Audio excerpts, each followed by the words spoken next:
wabarakatuh. Bismillahirrahmanirrahim. Alhamdulillahirabbil alamin. Assalatu wassalamu ala asyrafil anbiya'i wal mursalin sayyidina wa maulana Muhammadin wa ala alihi wa ashabihi wa man tabi'ahum bi ihsanin ila yaumiddin. Bismillah. Alhamdulillah, kita lanjutkan ngaji filsafat kita malam hari ini. Di sini tadi ada sholat gerhana enggak? Iya ya, saya di masjid ya. Sholat gerhana itu sunnah muakkad kalau katanya jumhur, Imam Syafi'i dan kawan-kawan. Kalau katanya Imam Abu Hanifah wajib. Kalau katanya Imam Malik seperti sholat Jumat. Jadi aman-aman yang belum sholat. Sholat gerhana itu bagi saya semacam alarm. Tidak ada hubungannya dengan apakah mau ada bencana atau ada. Tidak ada hubungannya dengan itu. Itu semacam momen, semacam alarm biar kita nggak terlalu asyik dengan kehidupan kita sehari-hari sehingga melupakan Allah. Tiap hari kan kita dikasih alarm 5 kali, itu bagi saya alarm. Kalau pas kita sibuk-sibuknya nggak ingat Allah, jadi 5 kali alarm. Cuma alarm yang sehari 5 kali ini sering jadi rutin sehingga kita lupa kalau itu alarm. Terus ditambahi 1 Jumat sekali, itu pun masih agak, itu setahun sekali juga dikasih alarm. Nah kadang-kadang dikasih gerhana juga untuk jadi alarm. Itu yang bikin para ulama bilang ini sunnah muakkad, kayak sholat Jumat bahkan wajib. Kalau para sufi apalagi menafsirkan gerhana, matahari, bulan itu dengan sangat beda dengan pemahaman kita. Cuma next time aja saya ngomong tentang ini. Mungkin setelah sesi filsafat modern kita akan kembali lagi ke Islam. Fase setelah peripatetik kita akan ketemu dengan iluminasi. Cuma mungkin masih 1-2 bulan lagi ya, karena setelah Darwin saya akan ngomong tentang Freud. Setelah Freud saya ngomong Marx. Terus mungkin 2 orang dari tradisi pragmatisme. Oke, bismillah. Hari ini tema kita adalah struggle for the fittest. Saya agak gimana gitu ya ngomong Darwin, wong aku bukan ahli biologi. Cuma saya tidak ngambil itunya, tidak ngambil teori biologinya. Karena kalau biologi itu aku 0. Kalau biologi sih gampang. Biologi kan nggak perlu belajar. Kalau biologi beda lagi. Bismillah. Darwin adalah salah satu pilar yang banyak orang nggak setuju, banyak orang nggak suka, tapi diam-diam kita sering berpikir evolutif. Mungkin kamu nggak setuju dari kerahnya, tapi struggle for the fittest-nya mungkin setiap orang juga sebenarnya kayaknya struggle for the fittest. Yang nggak cocok ya tersingkir. Kuliah kok nggak cocok-cocok ya akhirnya DO. Itu struggle for the fittest. Skripsi kalau tidak selesai-selesai ya berarti kamu tidak fit, tidak cocok. Jangan-jangan kamu garap skripsi itu. Harus struggle. Ya, bismillah. Itu tak kasih gambar karikatur. Itu karikatur resmi ya, resmi zaman dulu tapi untuk melecehkan Darwin. Jangan salah, nggak cuma kamu yang tidak suka Darwin terus Darwinnya dimaki-maki. Darwin itu lama setelah meninggal dia baru diapresiasi orang. Lahir tahun 1809, meninggal tahun 1882. Berapa tahun ayo? Ngitungnya lama. Yang jawab duluan tak kasih bonus. 82 dikira. Iya wis. Manut. Berapa? 73. Oke. Kuliah di Cambridge, Edinburgh 1825 sampai 1831. Berapa tahun itu berarti di dua kampus? 6 tahun. Kalian 6 tahun di satu kampus. Itu pun menjelang 7 sekarang. Iya, semester 14. Ya kelihatan lah level itu. Menjelajah lewat The Beagle tahun 1831 sampai 1836. Jadi begitu dia sarjana, terus jalan-jalan dengan kapal, hampir mengelilingi dunia selama sekitar 5 tahun. Itu Darwin. Pensiun 1842.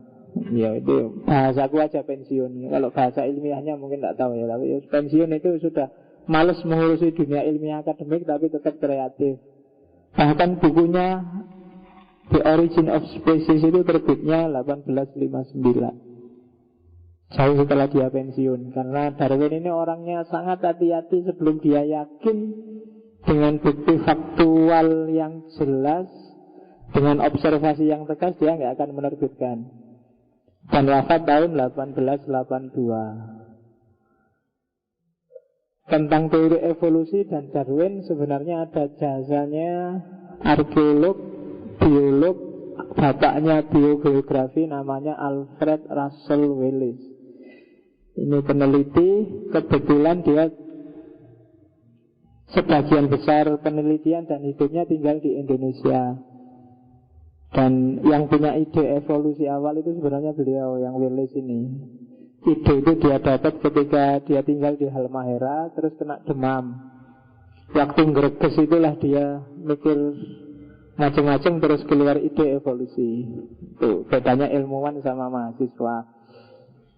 Kalau mahasiswa waktu ngreges kan sing dipikir enaknya makan apa ya, kira-kira cari yang anget-anget ya kan gitu. Tapi karena Wallace ini ilmuwan, jadi waktu ngreges yang dipikir tentang ilmu, dan lahirlah ide tentang evolusi.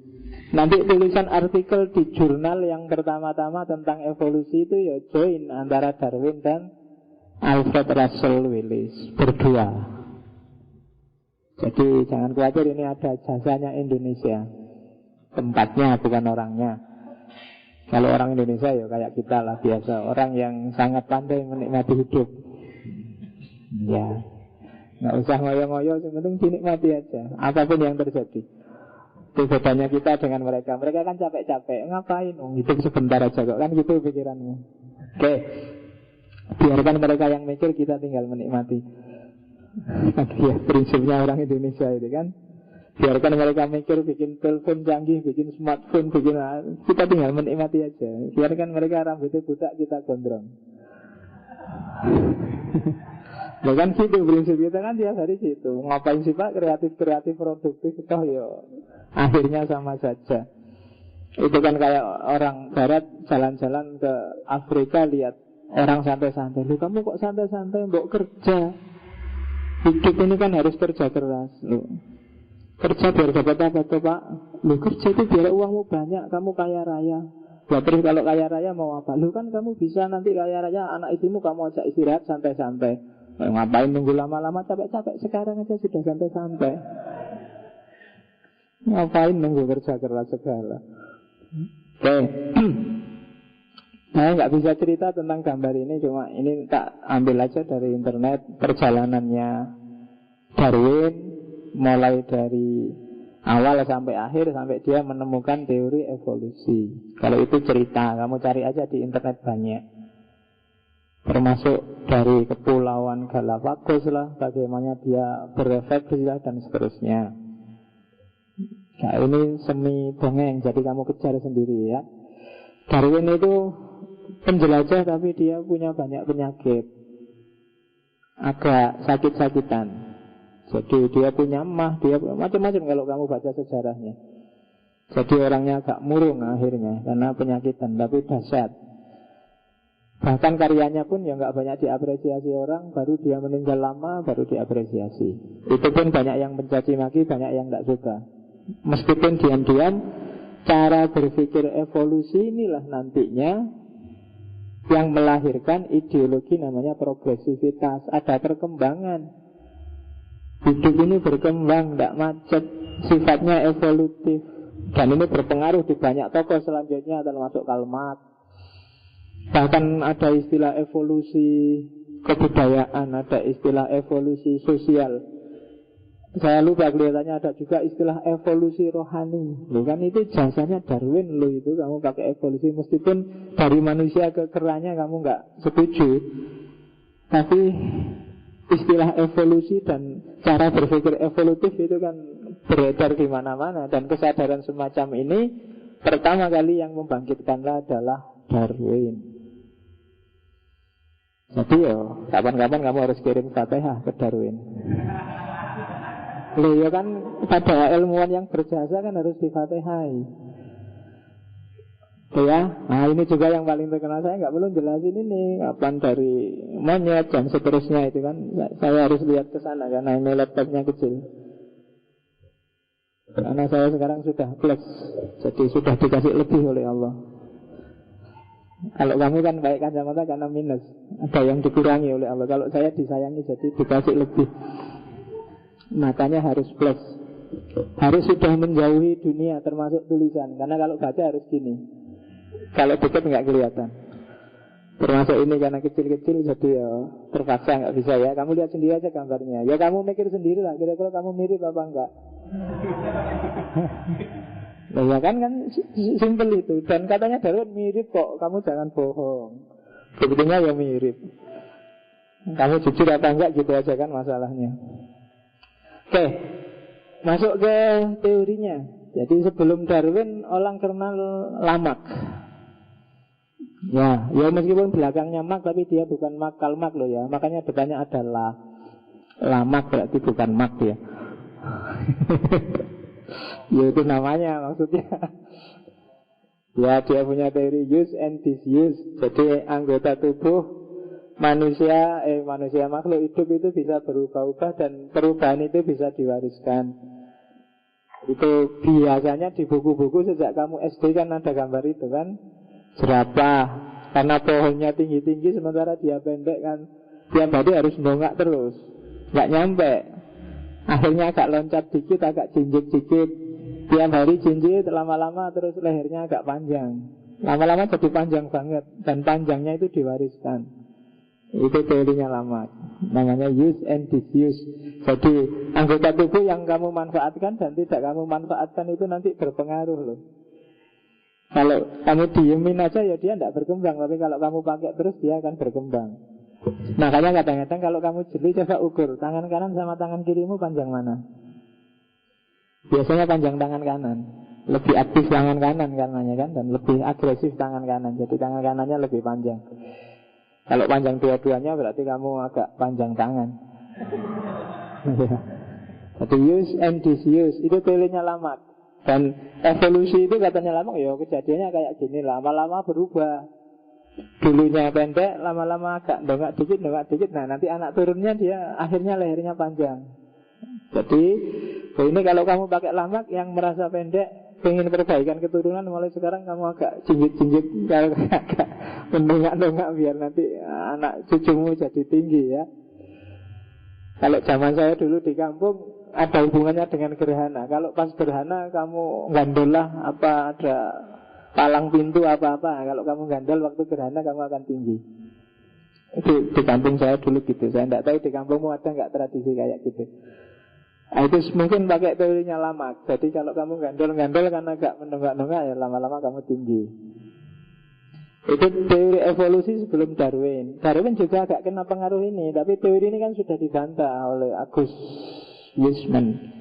Masa sih gitu? Terus Weismann ini Agus Weismann namanya ya, agak mirip kayak penyanyi di Indonesia. Kalau Weismann saya tak coba apa ya gitu.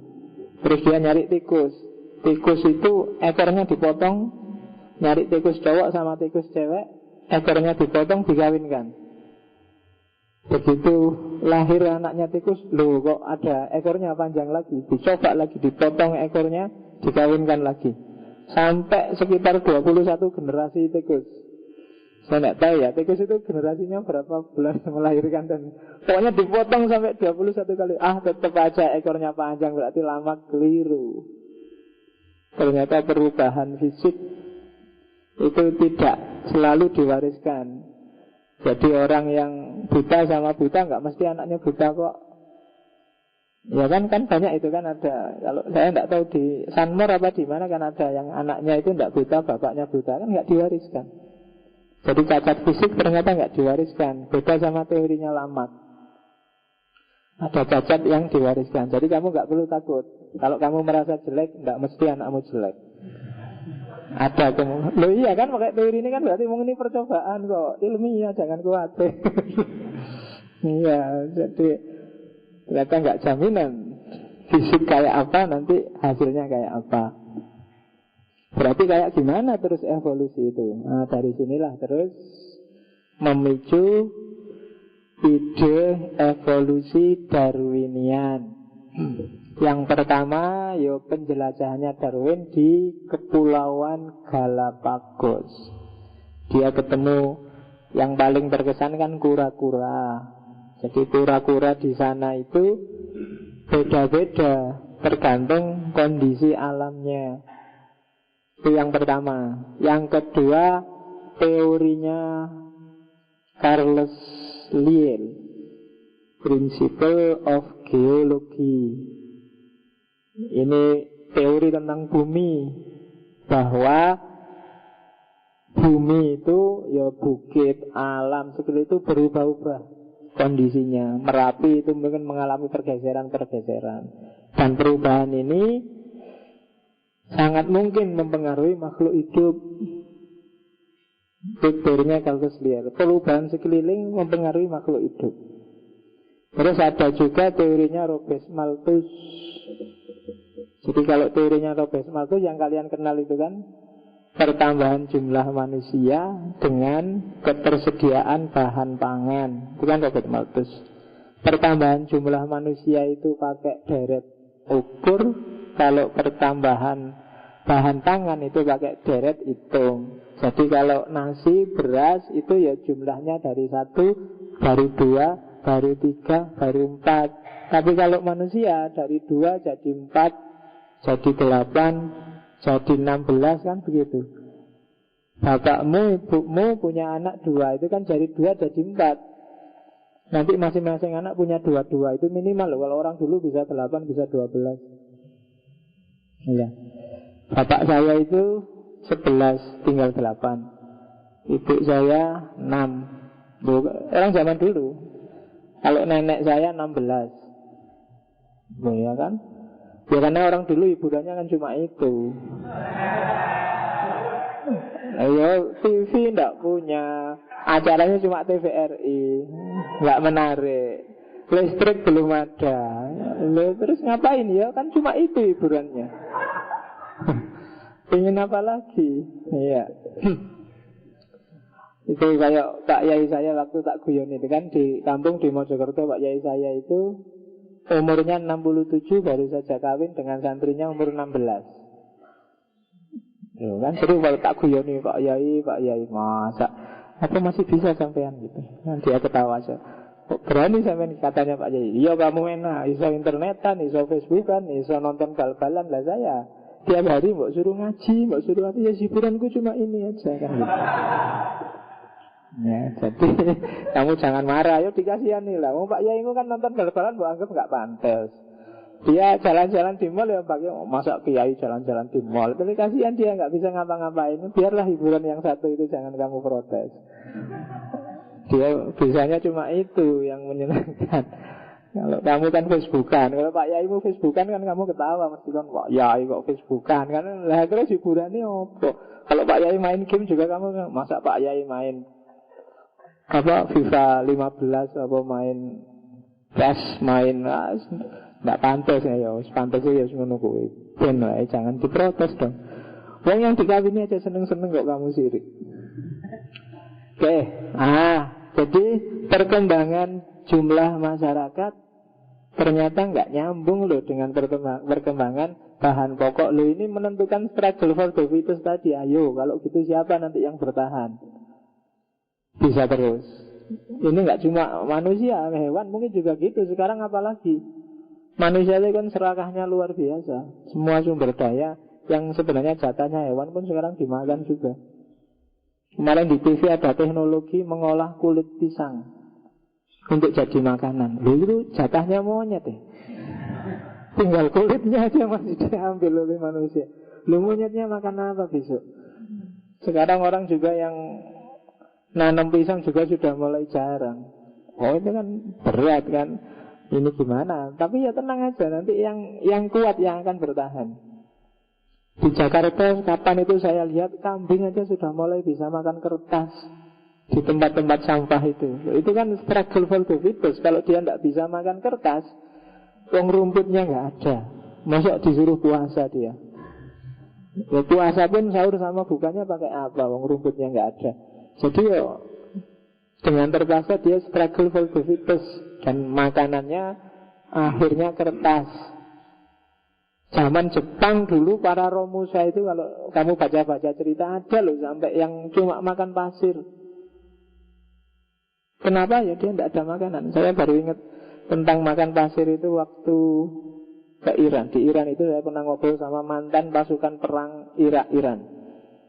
Jadi dia cerita, karena perangnya kan di padang pasir itu kan. Padang pasir itu kan daerah yang sangat terlihat. Kalau kamu dimanapun kamu kelihatan. Jadi kadang-kadang dia harus tiarap 3 hari 3 malam di cerukan-cerukan padang pasir itu. Lah terus, lah makannya apa pak? Ya enggak ya, sekelilingnya ada pasir ya pasir. Kalau ada cacing lewat ya cacing. Kalau ada apa lewat ya itu. Jadi kamu nggak bayangkan kan makan pasir gitu kan. Dan itu memang ya, orang Timur Tengah kan begitu lahir dia sudah bisa perang. Beda sama kita. Perang itu kan sudah komposisi DNA-nya sana, nggak sama kayak kita. Makanya kalau kamu mau jihad ke sana ya mau apa? Mungkin nggak malah bantu, malah nyusahi orang sana. Iya kan? Lalu kamu keluar sebentar aja masuk angin. Iya kan? Jangan-jangan di sana yang lain sibuk perang, kamu sibuk kerokan. Loh, wong padang pasir malam-malam loh, mau gimana? Jadi ya berat. Jadi kalau mau bantu ya ngirim duit apa bahan makanan apa obat-obatan. Kamu ikut perang ya diketawain sama orang sana. Oke, jadi dipengaruhi Robert Malthus, dipengaruhi Carly Lyell dan penjelajahannya sendiri. Sebenarnya penjelajahannya hampir setengahnya dunia itu dari Amerika Selatan dan seterusnya.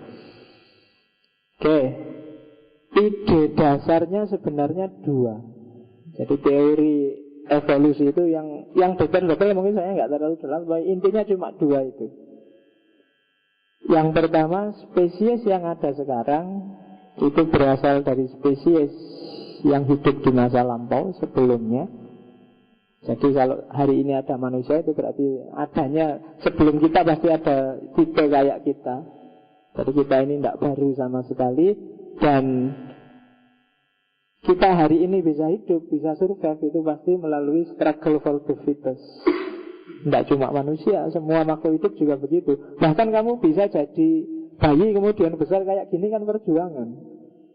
Sejak kamu cuma jadi air 2 tetes, 3 tetes itu kan isinya ribuan sel yang bertarung untuk fittest. Satu-satunya yang jadi dan lahirlah kamu itu kan hasil pertarungan luar biasa itu. Mungkin ribuan itu, mungkin rame-rame perang, tinju-tinjuan, tendang-tendangan. Akhirnya kamulah yang menang. Loh, kamu sudah juara loh sejak awal pembentukan dirimu itu. Jadi jangan khawatir, kamu begitu masuk kamu naik podium sudah di dalam rahim ibumu dan lahirlah sekarang dirimu. Loh, sejak awal kamu sudah struggle for the fittest. Begitu lahir kan kamu harus adaptasi. Ya kan? Kenapa kok tiba-tiba kamu kenal teteknya ibumu dan gak perlu belajar lagi? Itu kan insting untuk bertahan hidup. Kamu nangis, kalau malam-malam gak enak kamu nangis, sakit kamu nangis. Itu kan diantara bentuk perjuanganmu untuk beradaptasi, untuk struggle for the fittest.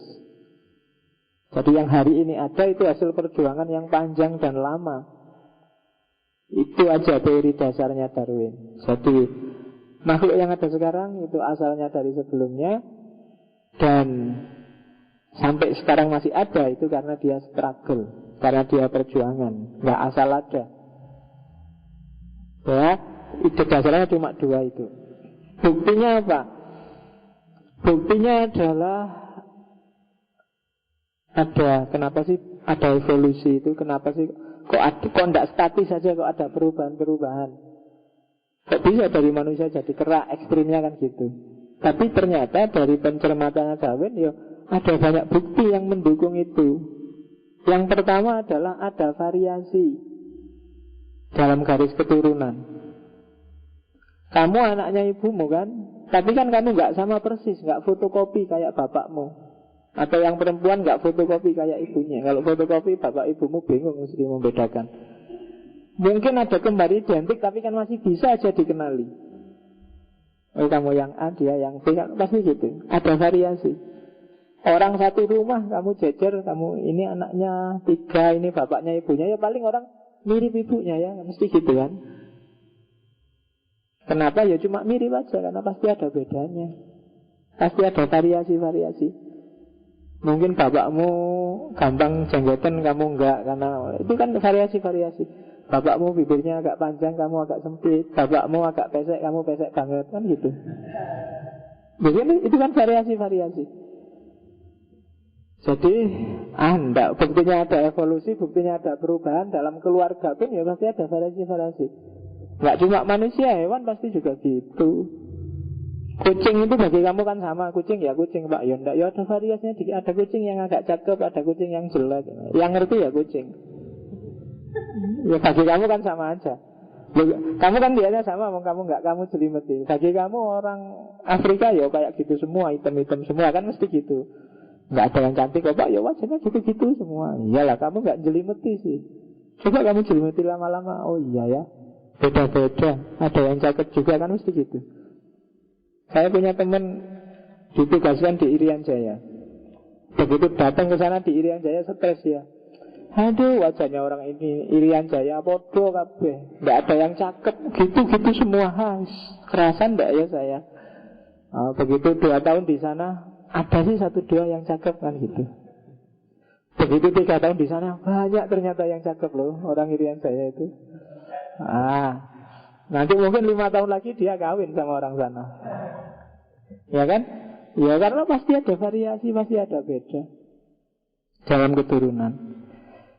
Itu tak kasih contoh itu. Saya lihat itu sak keluarga itu kan, Inggris kan. Coba lihat generasi pertama, generasi kedua, generasi ketiga. Wajahnya kan beda. Ya lebih cakep yang terbaru karena masih muda. yang tua ya kelihatan gitu, tapi itu kan ada variasi. Nggak seragam. Itu loh. Mungkin kalian sudah punya keluarga besar, kalau Idul Fitri ngumpul, itu kan ibumu, simbahmu kan nggak keliru kan, kamu sama saudaramu yang lain, karena kalian variasinya ada. Jadi nggak sama, tenang aja. Itu membuktikan bahwa ada kok evolusi. Nanti anak kalian mungkin masih mirip kalian tapi dikit. Kalian tadi mirip orang tuamu dikit, anak kalian mirip kalian dikit. Jadi semakin agak jauh dari orang tua. Nanti cucunya juga gitu, cicitnya dan seterusnya. Kalau Jawa itu kan anak, putu, buyut, apa lagi? Canggah, apa lagi? Udek-udek, gantung sewur, dan seterusnya. Itu sampai generasi ke-6. Harusnya ingat saya sampai generasi 7 atau 9 gitu, saya lupa. Kalau bahasa Indonesia nggak ada. Bahasa Indonesia itu anak, cucu, anaknya cucu, cucunya anak, cucu, mesti gitu. Nggak ada istilah. Jawa lebih kaya. Itu variasi-variasi genetiknya ada, pasti beda-beda. Bukti yang kedua, pengaruh geografis. Itu bikin evolusi juga. Sama-sama orang Jawa, tapi Jawa Banyumasan, apa Jawa Madura, apa Jawa Banyuwangi, apa Jawa Surabaya, kan dia punya variasi genetik sendiri. Ada yang ngapak-ngapak, ada yang rak-rek kayak Surabaya, ada yang using kayak Banyuwangi, ada yang tak oneng kayak Madura. Madura itu kan apa istilahnya kalau Madura?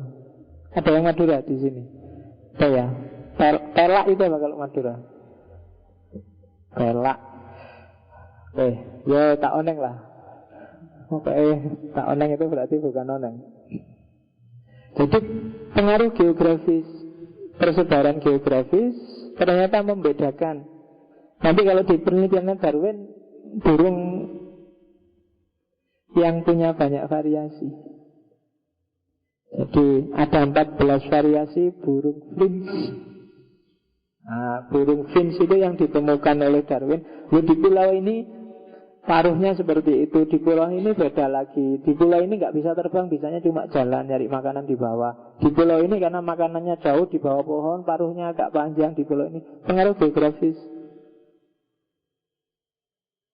Oh, menentukan juga evolusi. Nah, kalau yang ini agak mirip teorinya Lamarck, tapi tidak satu-satunya. Kalau Lamarck tadi kan satu-satunya. Jadi pengaruh geografis. Ada yang paruhnya panjang, ada yang kakinya pendek, ada yang nggak bisa terbang. Jadi sama-sama burungnya. Kalau di Indonesia kan juga gitu. Ada kan juga burung yang nggak bisa terbang, yang hanya punya telur. Burung apa? Burung puyuh. Burung puyuh itu kan nggak bisa terbang. Kalau bisa terbang ya namanya bukan burung puyuh, itu burung merpati, burung yang lain. Jadi ada variasi-variasi genetik gara-gara persebaran geografis. Terus berdasarkan lapisan fosil. Jadi di lapisan paling atas kerangkanya seperti itu. Nanti di lapisan lebih dalam lagi jenisnya sama sih, tapi lebih kecil kerangkanya seperti itu. Di lapisan lebih bawahnya lagi lebih kecil lagi, dan paling kecil ada di bawah. Nah itu kan, oh berarti ada perubahan. Zaman dulu orang tinggi-tinggi. Nabi Adam itu tingginya berapa ya? Ada yang bilang 30 meter. Ada yang bilang 30 meter itu masjid ini berapa kira-kira tingginya? 7 ya, sekitar 7-10 lah saat tinggi-tingginya. 3 kali lipatnya masjid ini. Jadi ada, saya baca di mana itu, waktu Adam turun dan nyampe Jabal Rahmah di Arafah itu, dia duduk di atas bukit itu. Jangan dibayangkan kayak kamu naik bukit terus duduk, tapi dia ya duduk kayak ada gundukan aja, dia duduk di atasnya gitu. Jadi nongkrong di atas itu, jadi kayak dingkliknya itu gunung Jabal Rahmah itu. Kamu kan sekarang naiknya mati-matian ke atas ngos-ngosan, tapi Nabi Adam cuma duduk di situ, terus di depannya Ibu Hawa, terus berdua nongkrong di situ. Bukan baru ketemu, pisah lama. Ketemunya di Jabal Rahmah itu, karena dia tinggi luar biasa. Dan itu waktu nyari Ibu Hawa itu mengembara kemana-mana, dan ada di antara petilasannya yang sampai Jawa. Saya lupa, bukunya ada itu. Jadi beberapa tinggalannya Nabi Adam di Pulau Jawa. Oke, ya sampai nanti ketemu di Arab. Lu jangan salah, karena Asia dulu kan jadi satu. Indonesia masih belum petel, masih belum pecah. Jadi kayak sekarang. Indonesia pecah itu kan ketika rentetan gunung berapi meledak bareng-bareng, terus ada gempa semacam tsunami dan itu dan pecah. Jadi misah sama India. Kalau zaman dulu, kalau kalian lihat Mahabharata, Hastinapura itu ya Indonesia masuk salah satu wilayahnya. Nanti ada salah satu pejuang yang ikut perang, anaknya Bima, anaknya raksasa sih, namanya Gatotkaca. Jadi Gatotkaca itu asli Jawa kalau dalam hikayatnya Mahabharata. Cuma ya raksasa. Wajahnya nggak kayak Gatotkaca di wayang-wayang. Jadi tinggi besar kayak raksasa itu asli. Dan namanya juga pakai nama versi Jawa. Di India nggak ada nama Gatot. Yang ada nama Gatot itu di Jawa. Loh, ini tenanan kok kamu ketawa itu. Oke, ayo kamu nonton sendiri Mahabharata besok kayak gimana. Sekarang kan sedang tren Mahabharata. Kemarin ada tokoh-tokoh Mahabharata jalan ke sini itu kan, jalan-jalan ke sini. Sampai polisi-polisi pengen ikut selfie bareng. Kan di internet banyak itu fotonya polisi Indonesia bareng pemain-pemain Mahabharata. Dan kelihatan memang betapa kerempengnya polisi Indonesia. Polisi ini kerempeng-kerempeng, jajar pemain sinetron juga kalah gagah. Oke, itu bukti ketiga. Jadi kalau ditelusuri sampai ke dalam-dalam, ke fosil-fosil, oh ternyata memang beda ya. Di lapisan paling dalam, terus atasnya, lebih atas lagi, dan paling dasar ada perubahan-perubahan. Itu yang salah satu contohnya tentang kuda itu. Kuda itu dulunya kecil, kalau lihat gambarnya paling sebesar kucing. Lebih atas lagi, lebih besar lagi, paling ya sak anjing, lebih atas lagi paling sak harimau, dan pada akhirnya dia berevolusi sampai besar. Nah itu buktinya bahwa adalah evolusi itu. Kita nggak statis kok. Saya bilang tadi kan, orang dulu tinggi-tinggi. Kalau kalian ada yang pernah ke Demak, kan itu banyak kuburan yang panjang-panjang itu kan. Yang makam itu setengahnya karpet ini panjangnya. Berarti orang dulu memang tinggi. Ayo, zaman sekarang aja kita agak mengseret. Mungkin kita berevolusi karena hidupnya semakin enak, jarang olahraga, jadi nggak bisa tinggi sudah. Jadi makam yang paling bawah itu lebih tinggi-tinggi, di atasnya agak tinggi, sampai hari ini kecil sudah. Orang Indonesia jadi kecil-kecil. Kita perlu melakukan evolusi ulang biar perbaikan keturunan. Yang keempat, adanya homologi. Jadi homologi itu ya homolog, jadi anggota tubuh yang fungsinya sama, awalnya mungkin sama, tapi terus ada perubahan-perubahan. Contoh homologi itu kayak gini loh. Nah itu kan, itu ada burung, ada hiu, ada itu kan. Kalau hiu karena dia hidup di air, yang fungsi kayak tangan ini terus jadi sirip. Yang kelelawar terus itu kan kayak tangan, sayapnya kelelawar, dia terus jadi sayap karena dia butuh terbang. Yang manusia ya jadinya kayak gini, jadi tangan, sesuai yang difungsikan. Tapi anatominya sebenarnya sama. Itu namanya homolog. Homolog itu lawannya analog. Kalau analog itu fungsinya sama sih, tapi konstruksinya beda, strukturnya beda. Kalau homolog itu strukturnya sama, fungsinya sama, tapi kemudian bentuknya jadi beda-beda menyesuaikan dengan kondisi. Itu kayak siripnya ikan hiu, sayapnya kelelawar, tangannya manusia, bahkan kakinya kuda. Itu fungsinya sama, tapi konstruksinya beda, menyesuaikan dengan kondisi. Ini juga menunjukkan jangan-jangan memang ada evolusi. Karena manusia tiap hari tangannya dibikin megang-megang, dibikin nyari-nyari, terus konstruksinya jadi semacam ini.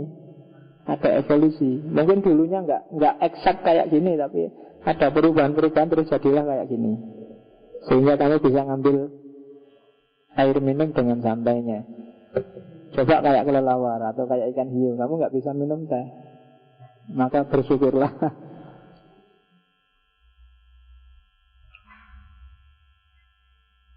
Oke, alhamdulillah jadi manusia ya.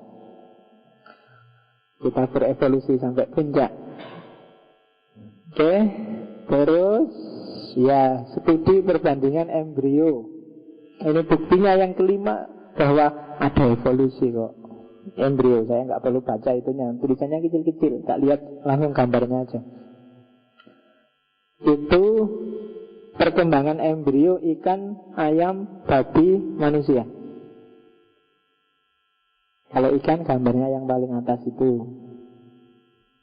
Kalau ayam, kelihatan kan? Coba lihat di awal itu kan mirip-mirip. Kalau ikan yang kedua agak nggak mirip sudah, tapi ayam itu masih mirip kita di level kedua. Level ketiga sudah beda sudah.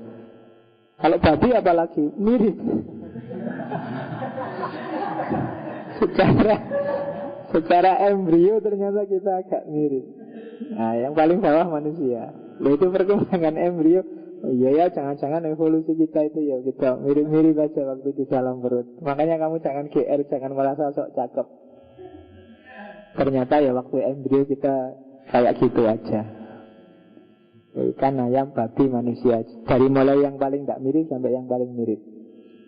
Itu belum, di sini nggak dilihatkan yang kera. Mungkin kalau kera ya sama aja dengan yang manusia perkembangannya. Jadi daripada kamu keliru nganggapnya kera manusia, di situ ditulis manusia aja lah. Kalau babi kan agak ada moncongnya dikit. Cuma yang kayak saya yang agak pesek mungkin mirip persis kayak itu. Oke, jadi embrio, homologi, geografi, dan yang dua yang awal itu menunjukkan memang ada kok evolusi itu. Jadi Tuhan tidak menciptakan 100% langsung jadi persis kayak gini. Ada perkembangan-perkembangan, ada perubahan-perubahan. Buktinya Nabi Adam, misalnya kamu percaya Nabi Adam, toh ada evolusi juga. Kita kan merasa bahwa saya tidak kayak Nabi Adam. Nabi Adam tingginya segitu, saya tingginya segini. Nah, ada evolusi kan, dari tinggi jadi pendek. Meskipun mungkin kamu nggak setuju keranya, karena kamu khawatir kesaingan. Oke, terus ya studi perbandingan biokimia. Kalau itu beberapa aspek kimiawi, misalnya Hb, ternyata di situ ada contohnya. Hb-nya manusia ternyata dekat dengan Hb-nya gorila misalnya. Konstruksi aspek kimiawinya. Oh, berarti kita mirip. Hb-nya juga mirip, hemoglobinnya, ketekatan darahnya. Berarti gorila itu juga bisa kena demam berdarah ya kalau Hb-nya turun. Cuma kamu nggak pernah mikir ini gorila kalau demam berdarah minumnya obat apa. Oke, jadi itu struktur biokimianya. Ada 6 bukti evolusi yang disebut tadi, termasuk yang dipakai oleh Darwin. Ini bukti rasional. Kalau kamu nggak percaya evolusi, biasanya kan kamu tabrakkan sama agama. Ya enggak lah, Allah itu sudah menciptakan sejak awal. Ada manusia, ada kera. Nggak ada kok kera jadi manusia, manusia jadi kera itu kan. Kamu bilangnya gitu kan. Buktinya apa? Allah yang bilang, itu kepercayaan. Cuma karena Darwin ini ilmiah, dia mengajukan bukti-bukti ilmiah. Kan bedanya di situ. Darwin punya bukti ilmiah, cuma banyak diragukan orang. Kita tidak punya bukti ilmiah, tapi kita yakin pendapat kita. Nah, itu bedanya agama sama filsafat. Nah, mekanismenya gimana sih? Ya, seleksi alam tadi. Jadi seleksi, ada mutasi-mutasi gen, ada perubahan-perubahan konstruksi fisik yang prinsipnya adalah struggle for the fittest tadi. Ada perubahan cuaca misalnya. Dari cuaca yang normal, ada musim hujan, musim panas, tiba-tiba nanti cuaca berubah, mungkin kita juga akan melakukan adaptasi fisik loh. Ya kan? Mungkin dulu kamu gak pernah hidup, karena hidupnya di desa, hawanya terbiasa sumuk, terbiasa hangat. Begitu masuk kota, diterima di kantoran, ada AC-nya. Nah, mungkin seminggu, 2 minggu pertama kamu greges. Lama-lama kan adaptasi. Konstruksi tubuhmu sudah mulai latih itu kan. Sehingga kemana-mana sekarang kalau nggak ada AC kamu, nggak ada AC-nya, nggak kuat saya Pak. Padahal dulu keluar aja kamu nyopot baju. Kenapa? Adaptasi. Tubuhmu sendiri yang mengadaptasi. Dulu waktu kecil, kamu waktu hujan karena lumayan hujan, kamu keluar nyopot baju sepak bola, di luar pokoknya main-main, hujan-hujan. Pulang ya ndak apa-apa, ya ndak pilek, ya ndak sakit, ya ndak panas. Sekarang kan sudah beda.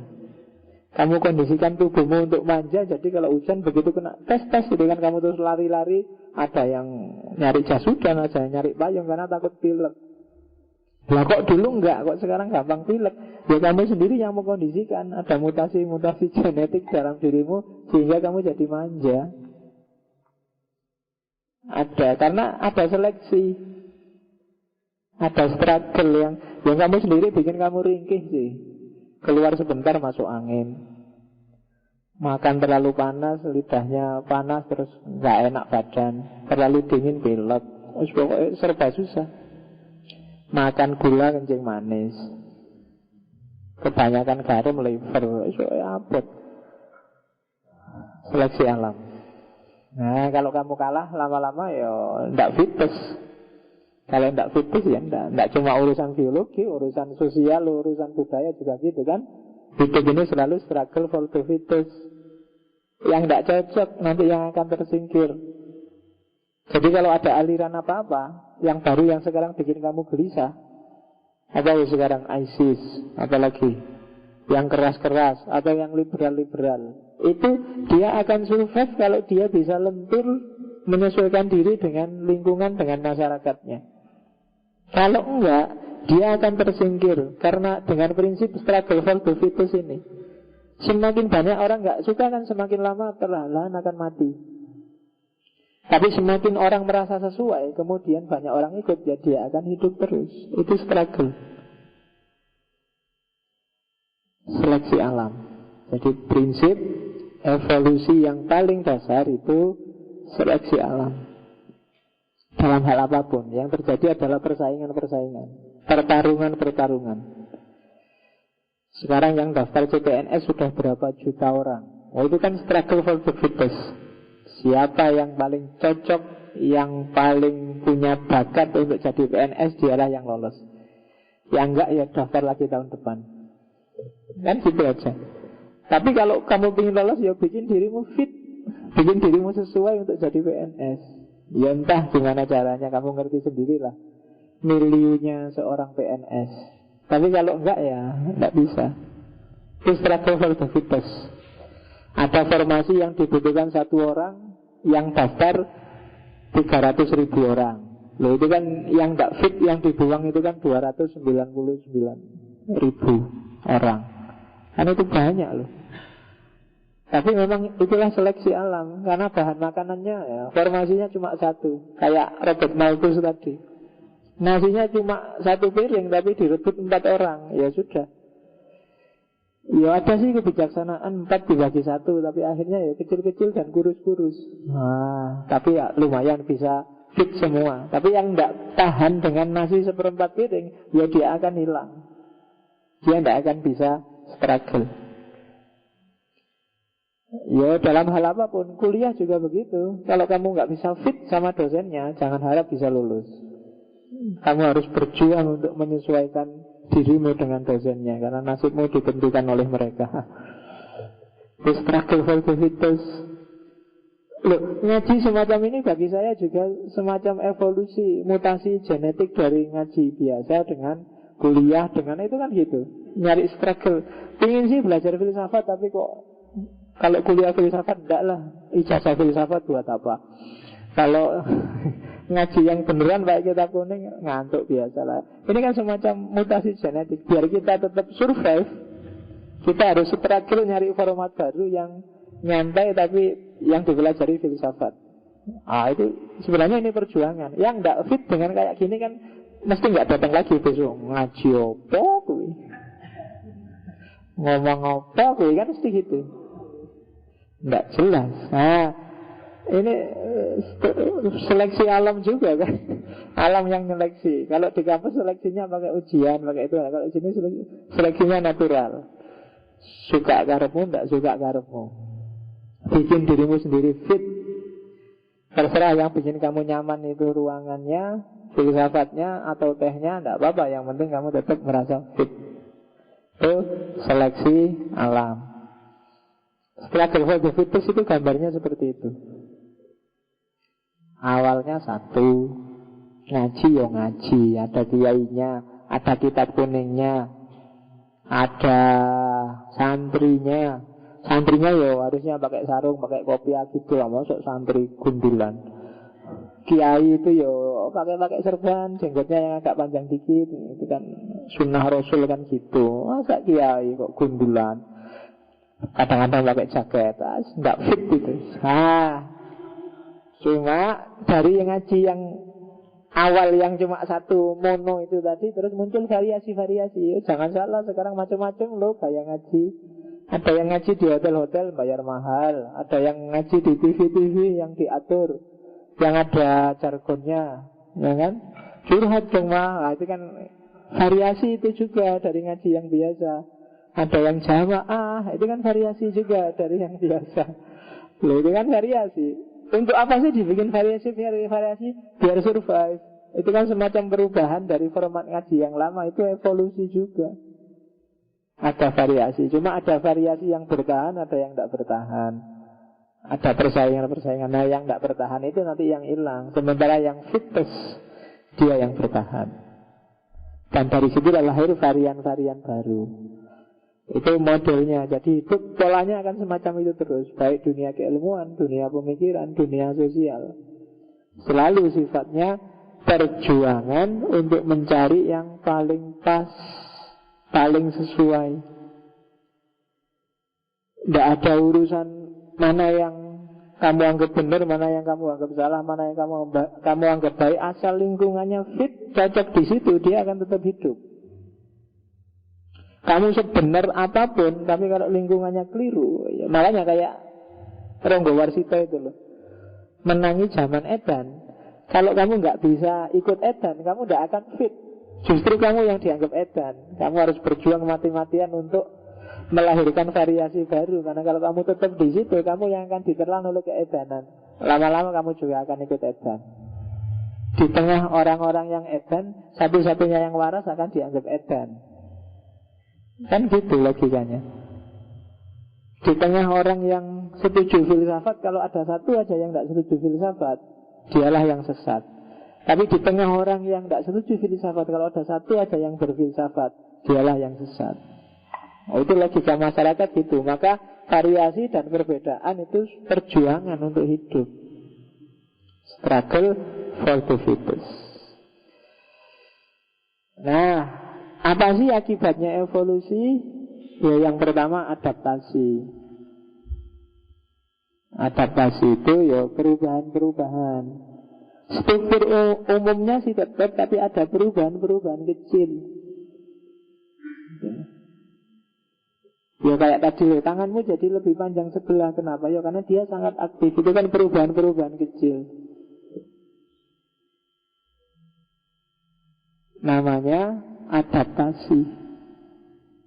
Adaptasi itu bisa struktur, bisa bagian tertentu, bisa variabel tertentu, bahkan bisa prinsip-prinsipnya saja. Yaitu ada gambarnya ikan yang saya lupa namanya. Biasanya kalau bahasa Indonesia ikan pemarah, tapi gambarnya kayak gitu, kayak ikan piranha itu. Itu kalau kamu digigit itu kayak digergaji rasanya. Itu kan kenapa dia gitu ya, struggle for the fittest. Semut aja yang kecil, karena dia sering diinjek orang, maka dia menyiapkan senjata gigitan itu kan.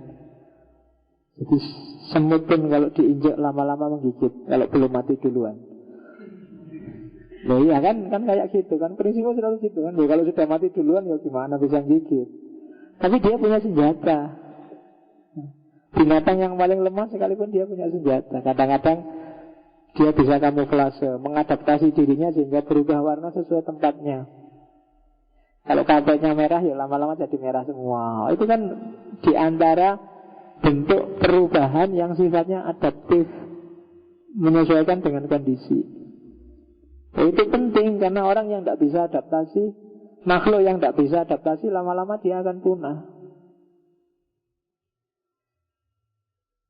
Yang kedua, koevolusi.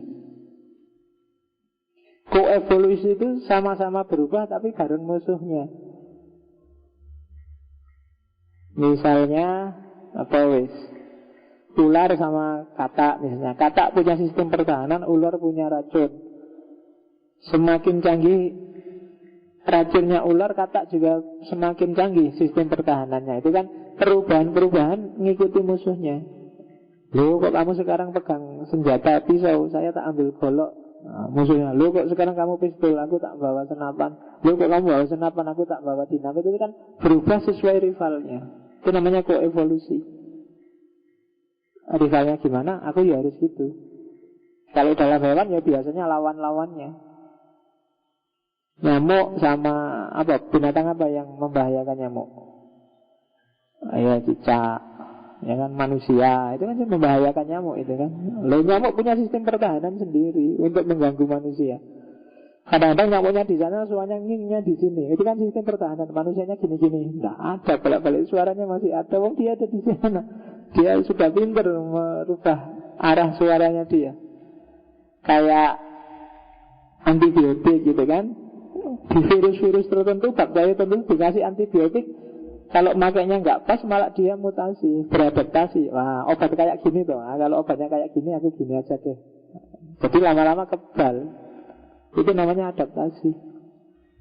Jadi jurusnya sudah diketahui. Kalau kamu kayak gitu, aku kayak gini.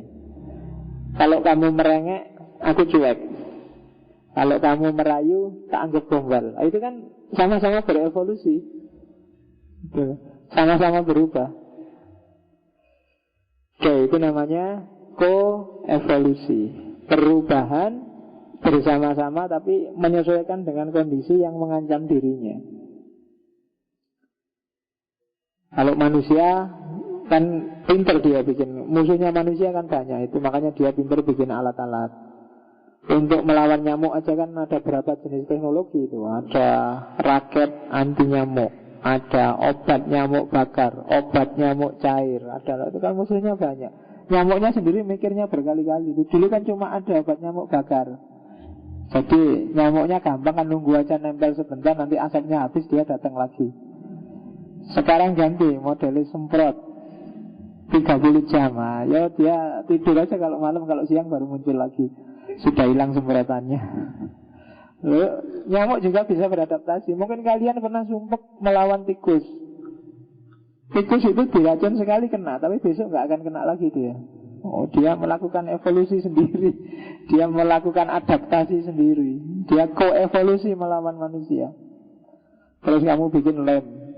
Lem dia juga ngerti sudah kalau ada lem itu. Kenapa ya? Ini struggle for the fittest. Dia juga ingin selamat. Dia juga ingin survive. Kamu kasih kucing, kadang-kadang malah kucingnya yang takut, yang lari. Karena tikusnya kan gede itu. Ya. Kadang-kadang tikus juga pintar gertak. Dia sudah lari, gayanya mau lari ke sana, begitu kucingnya datang dia balik, lari ke sana. Oh, itu kan kucing aja ketipu. Itu struggle for the fittest juga.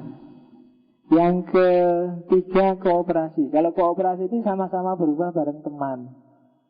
Ya, misalnya pohon sama benalu, misalnya madu yang di bunga sama kupu-kupu, itu kan kadang-kadang ada adaptasi tapi bareng-bareng, sama-sama membutuhkan.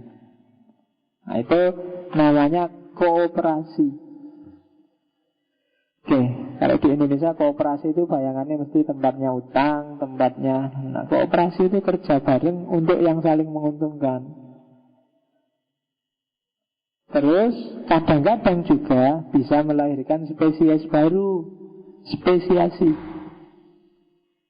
Kamu baca sendiri ya, karena saya tidak ahlinya, tapi jenis-jenis spesiasi itu ada 4. Jadi melahirkan jenis yang sama sekali baru, yang beda dengan sebelumnya.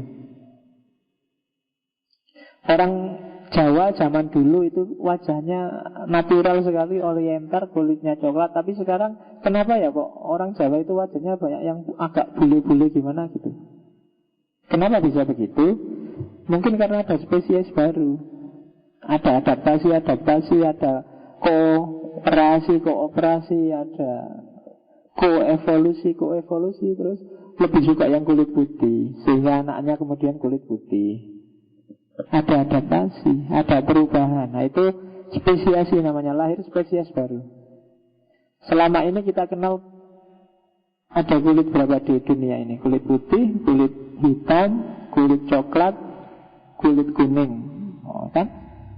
Ada 4. Mungkin ada kapan-kapan ada spesies baru. Mungkin apa ya? Ya, albino. Hitam, kulit putih kawin sama kulit hitam, lahirnya kayak zebra cross. Putih hitam. Nah, kalau kuning sama coklat jadinya apa? Mungkin bisa ada lahir warna kopi susu, dengan kuning sama coklat. Mungkin kapan-kapan kalau hitam sama kuning ya jadinya tetap hitam. Jadi hati-hati kalau milih jodoh ya, kamu coklat. Kalau milih hitam, apapun kecampur hitam jadinya mesti hitam. Nah, kamu milih yang agak terang-terang begitu lah. Itu biar lahir spesies baru. Kalau enggak ya yang lahir spesies lama. Wajahnya ya kayak gini-gini aja masih Jawa abad ke-6. Kamu gantilah yang abad 21 ya. Jangan punya wajah abad ke-6.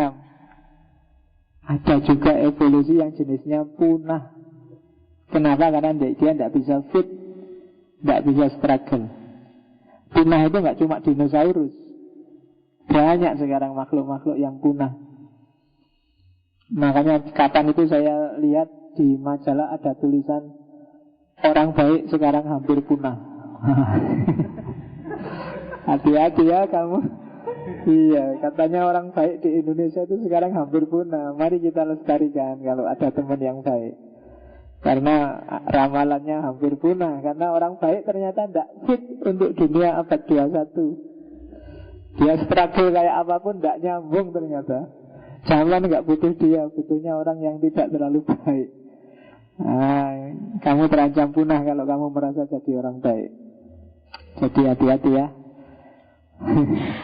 Ini di sini kan kelihatannya baik semua gayanya. Semoga kamu tidak punah. Karena di antara evolusi yang paling mengenaskan itu kepunahan. Tidak ada orang yang mau punah. Kamu pun meskipun sudah pasti setiap orang pada akhirnya mati, tidak ada orang yang saya siap kok Pak mati, nggak ada. Kalau ada yang bilang gitu biasanya yang gaya aja kok, retorika itu.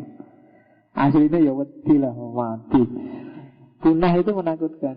Setiap orang memimpikan keabadian. Ini agak fitrah karena dalam dirimu ada wa nafakha fihi min ruhi, katanya Allah. Kutiupkan bagian dari diriku padamu. Dan esensi hakikatnya Allah itu kan keabadian. Maka hampir semua orang membayangkan keabadian. Gak ada orang yang Pak mungkin besok saya mati loh ya. Kan mungkin itu. Tapi kamu cita-citanya kan tetap wah saya 10 tahun lagi pengen gini Pak. Mau mesti gitu. Jangkauanmu mesti ke depan. Mesti jauh. Kenapa? Ya itu tidak apa-apa ya. Memang manusia secara fitrah punya ambisi untuk abadi. Makanya di cerita-cerita dongeng itu kan selalu merebut minuman keabadian selalu. Karena memang diam-diam ada hasrat untuk hidup terus.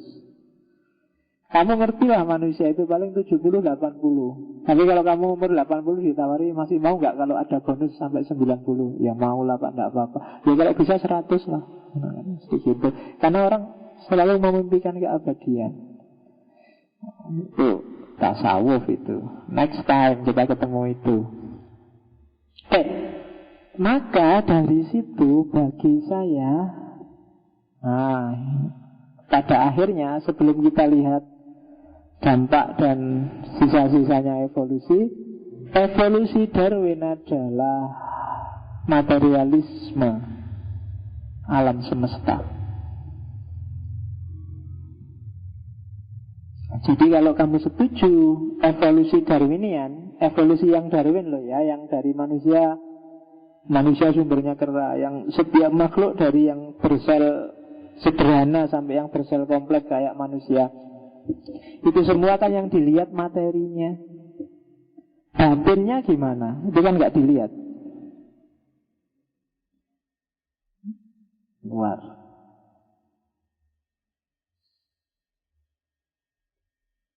Jadi ini materialisme. Makanya tokoh-tokoh selanjutnya yang punya kecenderungan materialis suka mewarisi teorinya Darwin, termasuk Karl Marx.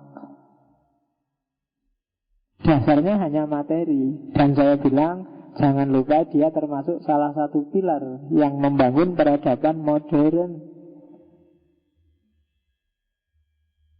yang coraknya adalah cenderung ke fakta dan rasio, rasional dan empiris, cara berpikir yang positivistik.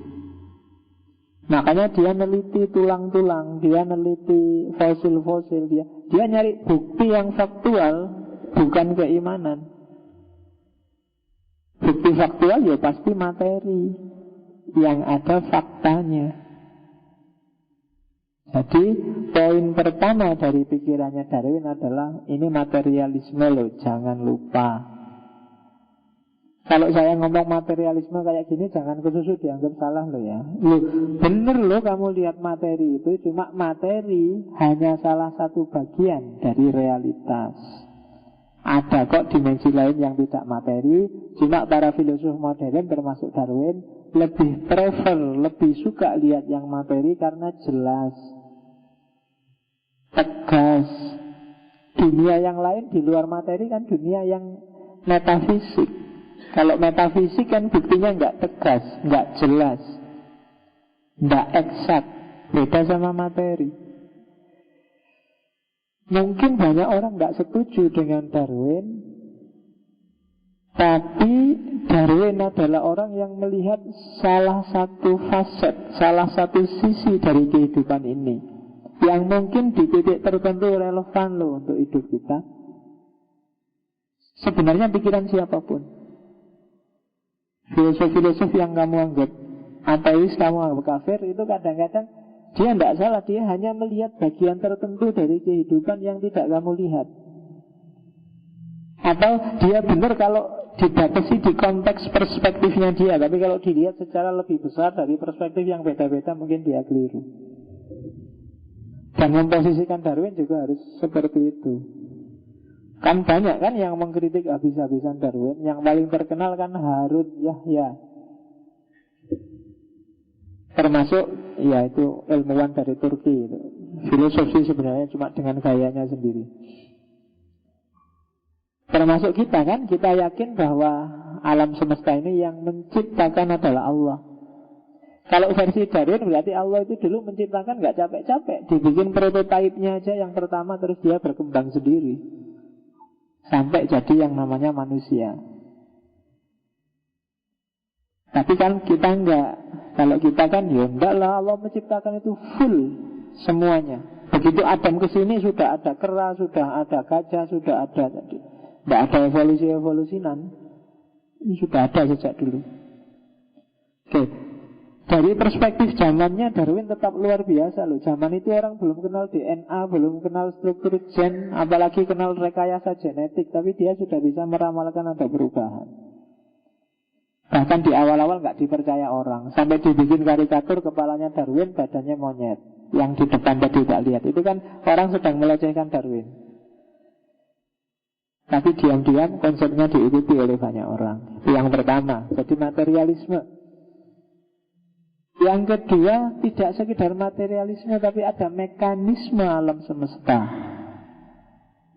Mekanisme alam semesta itu kalau dalam bahasa agama disebut sunnatullah. Jadi evolusi itu adalah bagian dari sunnatullah kalau versi Darwin. Ya itulah hukum alam itu. Jadi tidak mesti harus membuang Tuhan kok. Karena seperti minggu lalu saya jelaskan, hampir semua filosof modern itu ideologi keagamaannya deistik. Jadi Allah menciptakan, setelah itu ditinggal. Allah sudah ada prosesnya sendiri, kayak menciptakan jarum jam. Jadi yang kedua enggak lah, hidup itu mekanis, ada hukumnya sendiri. Tinggal kamu pahami hukum hidup ini seperti apa. Termasuk hukum perkembangan yang namanya evolusi. Bahwa struktur materimu, struktur genetikmu itu bisa diwariskan. Ini kalau orang kedokteran pasti ngerti lah. Jangankan yang komposisi, penyakit aja kan diwariskan. Yang bapaknya darah tinggi, anaknya pasti punya bakat darah tinggi.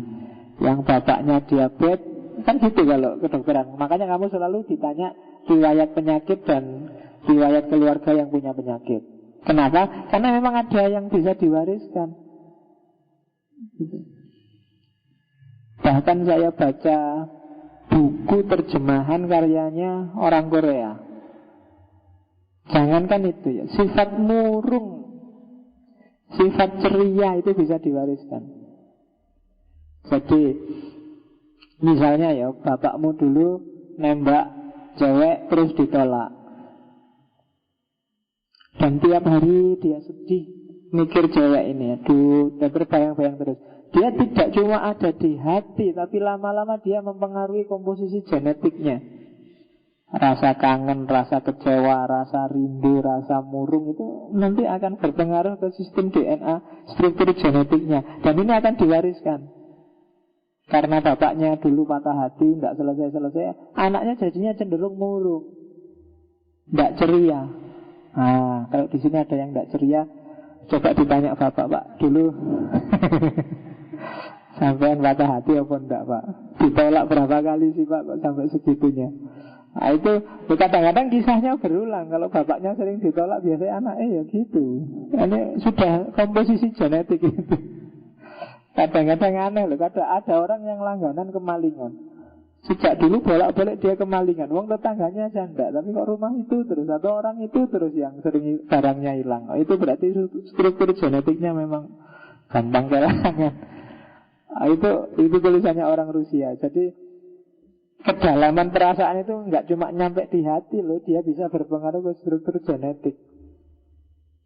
Sehingga anaknya mubalek itu lebih cepat, lebih gampang jadi mubalek karena ada watak warisan.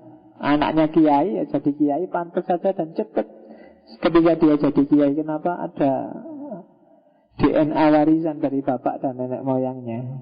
Anaknya raja zaman dulu ya pantas saja dan cepat jadi raja. Makanya kan ada bakat-bakatan. Kadang-kadang kaya juga kan bakat-bakatan kan. Ada orang loh yang tidak bakat kaya, pakai baju mahal, gatel, sumuk. Ya kan, bisanya pakai baju murah-murah yang tipis-tipis, yang agak kaos-kaos oblong itu. Begitu pakai jas dia sumpek luar biasa. Nggak bisa Pak ini, berarti kamu nggak bakat kaya. Orang kaya kan kayak gitu. Yang perempuan kan juga gitu kan, pakai emas gatel Pak, pakai emas itu tidak bakat kaya berarti. Bakat-bakatan. Oke, itu warisan genetik, struktur. Kenapa? Mekanisme alam. Mekanisme alam seperti itu. Terus yang ketiga, teorinya Darwin menunjukkan lenyapnya intervensi Tuhan, intervensi hal-hal supranatural. Ternyata semuanya ada mekanisme alamnya, bukan karena Tuhan. Ada apapun makhluk di alam semesta ini, ternyata ada pengaturnya. Ada mekanisme, ya, otomatisnya. Tidak apa-apa, itu bakat mungkin. Enggak. Oke. Jadi hal-hal supernatural tidak akan intervensi. Semua terjadi ya oleh kita dan dari kita sesuai sistem yang ada pada kita. Kamu berdoa seperti apapun, kalau nggak belajar ya tidak akan lulus. Karena sunnatullahnya orang lulus, dia harus belajar. Kamu minta istri, minta pacar kayak gimana pun nggak akan dapat. Yang kamu nggak pernah nembak, nggak pernah pendekatan, nggak pernah, gimana bisa dapat? Karena sunnatullahnya orang untuk dapat itu ya nembaklah. Kalau nggak nembak-nembak ya meskipun tiap hari kamu SMS ya nggak dapat. Nah itu kan sunnatullah. Simple, nggak perlu panjang-panjang mikirnya, ya memang gitu. Kalau ngantuk tidurlah, kalau lapar makanlah, kan gitu hidup ini. Itu sunnatullah. Sudah ada hukumnya. Biar nggak, ya kan kayak islamisasi ilmu itu kan jadi lucu. Karena apa? Itu sebenarnya otomatis, nggak perlu disebut Tuhannya juga begitu. Kadang-kadang islamisasi ilmu yang agak kebablasan kan, kayak tulisannya orang Pakistan itu kan, semua makhluk hidup butuh makanan. Makhluk hidup yang seminggu aja nggak dapat makanan, maka dia akan mati, insya Allah. Oh itu ya Islam. Cuma ya nggak perlu disebut itunya.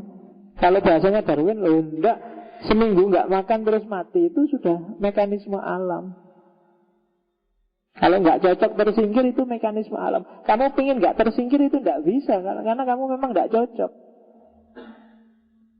Kuliah misalnya, ada loh orang yang tidak cocok kuliah, itu tidak bakat kamu kuliah.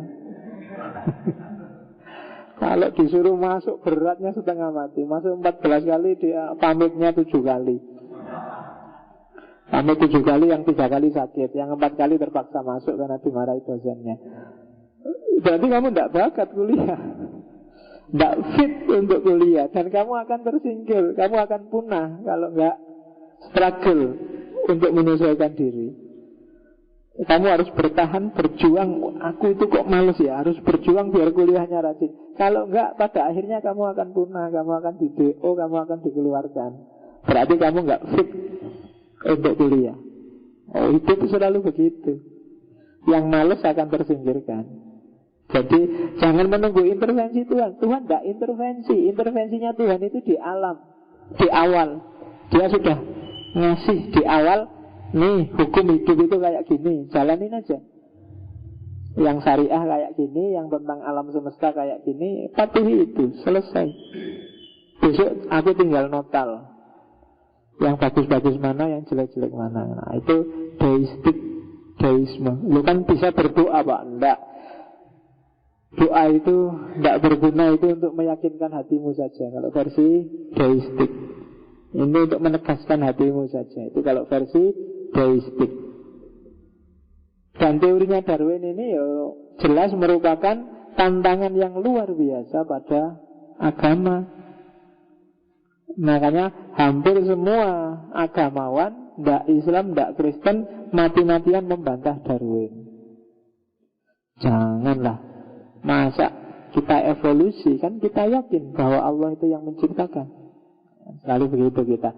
Ini tantangan, tapi bisa nggak kamu jawab Darwin? Ada banyak yang sudah jawab teori-teorinya Darwin satu demi satu. Tapi ya sampai detik ini masih belum sampai pada derajat yang bisa meruntuhkan teorinya Darwin. Semuanya bermain dengan hipotesis-hipotesis.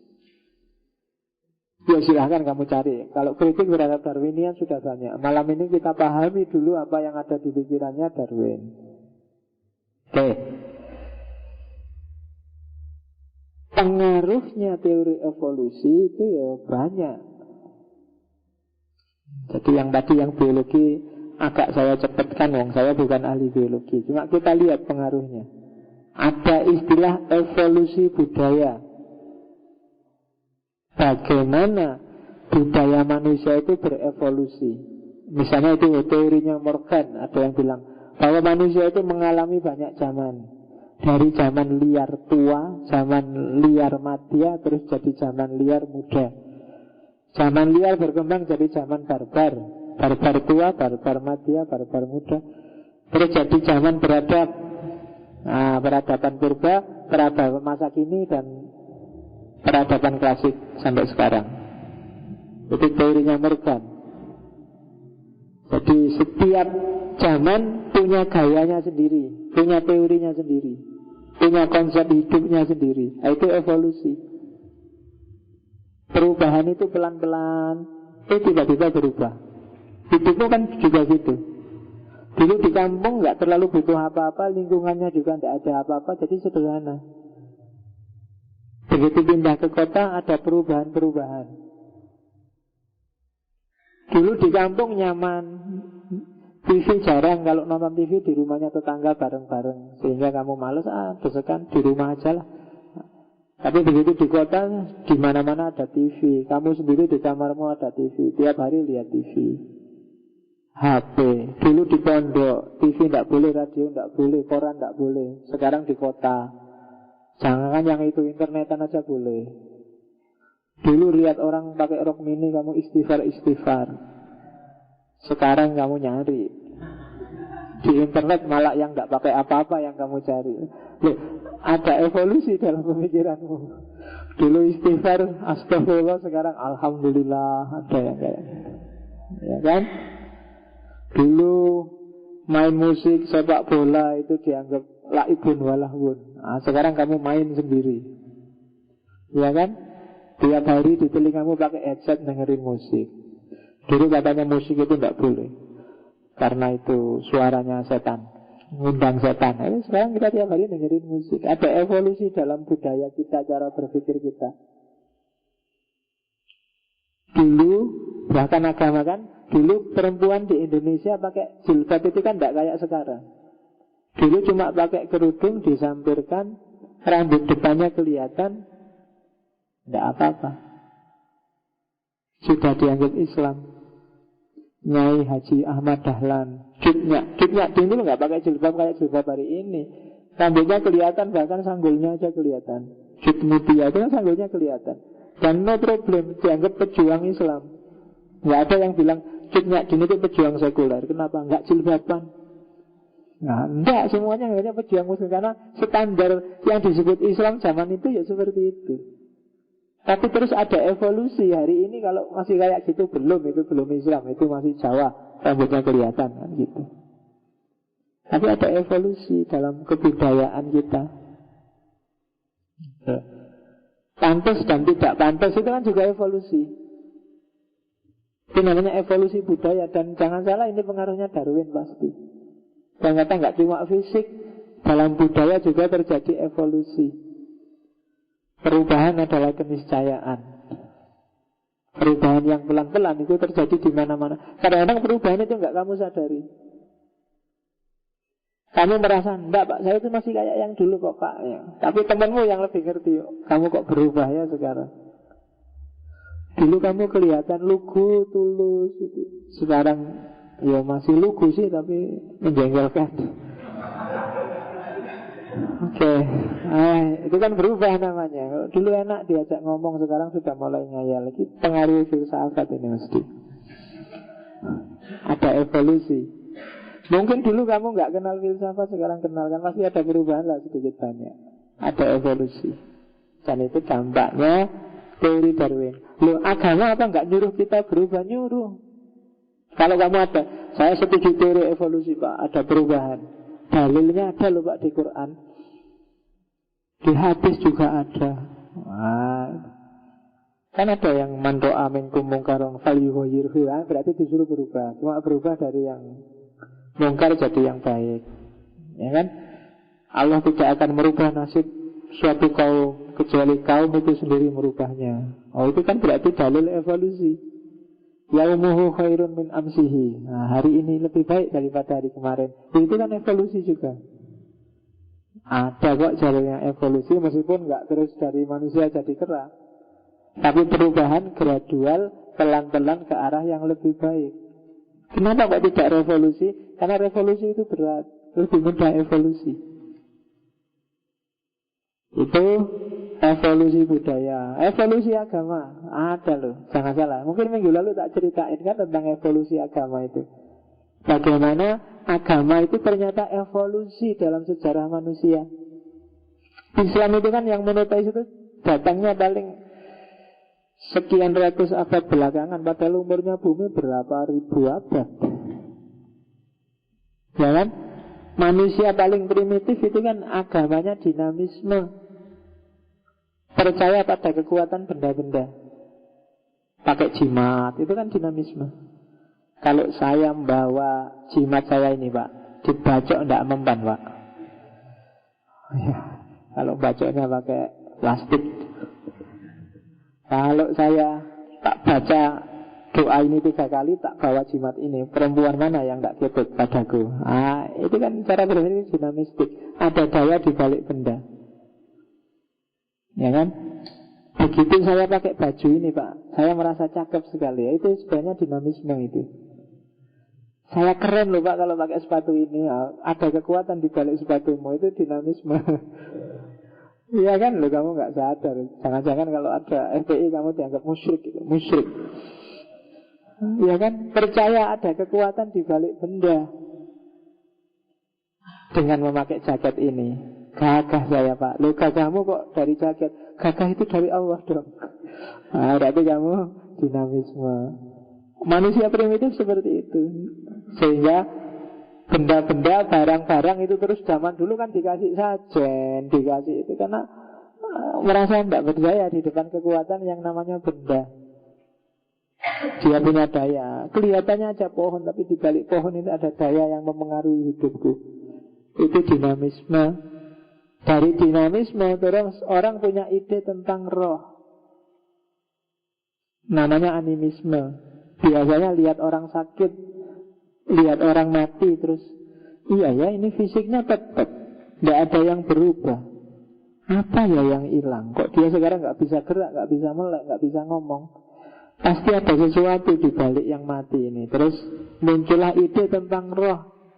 Jadilah animisme, percaya pada roh-roh, sehingga terus punya keyakinan, wah ini nenek moyangku ini meskipun tubuhnya sudah mati tapi rohnya masih ada, masih hidup. Nah, terus ngasih sajen.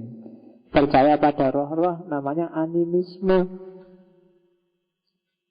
Lama-lama roh-rohnya nenek moyang yang kamu kasih sajen tiap hari kamu hargai, kamu hormati, dihormati juga anak cucumu, dihormati terus menerus.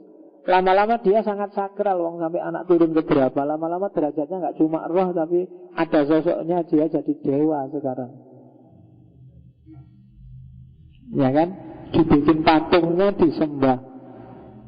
Berhala-berhala di seputar Ka'bah zaman itu kan ada Lata, ada Uzza, itu kan nama pembesar-pembesar sebelumnya, nama tokoh-tokoh yang dimuliakan sebelumnya, terus disembah-sembah. Sama kayak itu, dari animisme terus jadinya percaya pada dewa-dewa, namanya politeisme. Ya nanti ada dualisme, dewa-dewa ini dibagi dua, ada dewa baik, ada dewa buruk kan gitu, namanya dualisme kayak Zoroaster. Ada Tuhan baik, ada Tuhan buruk. Ini lebih mudah menjawab pertanyaan kalau dualisme. Kalau Islam itu kan agak bingung kamu kan. Kalau ada tsunami, Allah itu katanya penyayang, tapi kok tega ya bikin tsunami sesadis itu? Apa nggak kasihan sama umat? Kamu jawabnya kan bingung, nyari-nyari alasan. Tapi kalau dualisme gampang. Loh, itu kan kerjaannya Tuhan jelek. Kalau Tuhan baik, dia tidak melakukan itu. Tuhan kan ada dua, Tuhan baik sama Tuhan jelek. Nah, itu lebih simpel. Tapi kalau yang monoteis agak bingung, karena fenomena ini kan macam-macam. Jawabannya jadi agak bulat.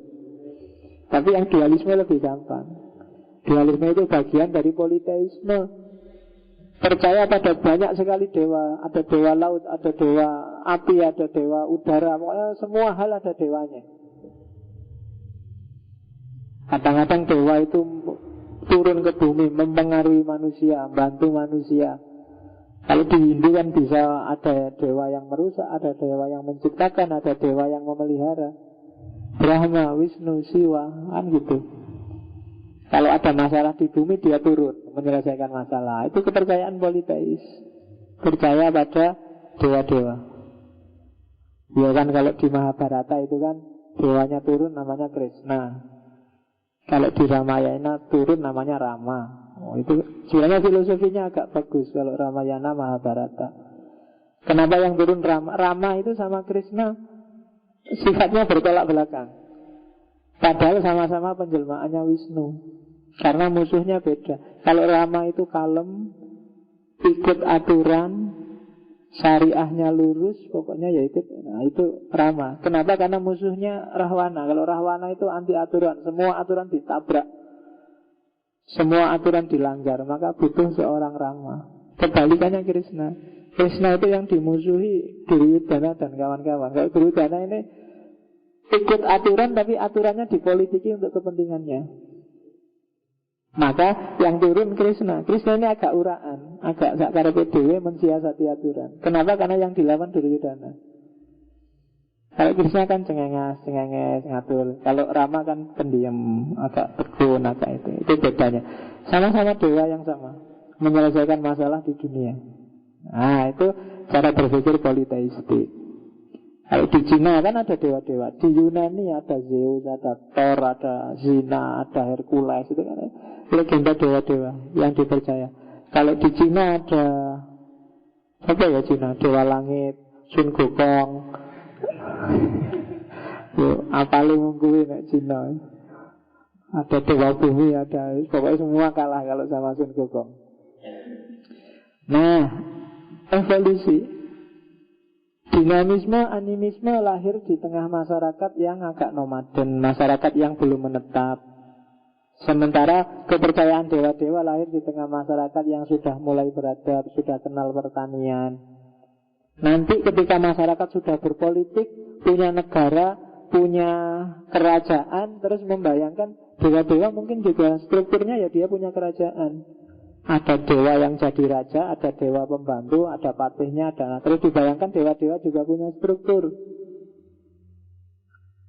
Maka kan di Yunani dikenal Zeus yang paling tinggi. Kalau di Mesir dewa matahari yang paling tinggi. Ini kepercayaan namanya high god. percaya banyak dewa, tapi yakin ada dewa yang tertinggi di antara banyak dewa yang mengkoordinasi semua dewa-dewa yang lain. Nah, ini berkembang ketika manusia juga kenal pemerintahan. Maka dibayangkan dewa-dewa juga punya pemerintahan. Jadi yang semula sekedar percaya dewa, sekarang percaya ada loh pemerintahan dewa. Ada evolusi dalam beragama.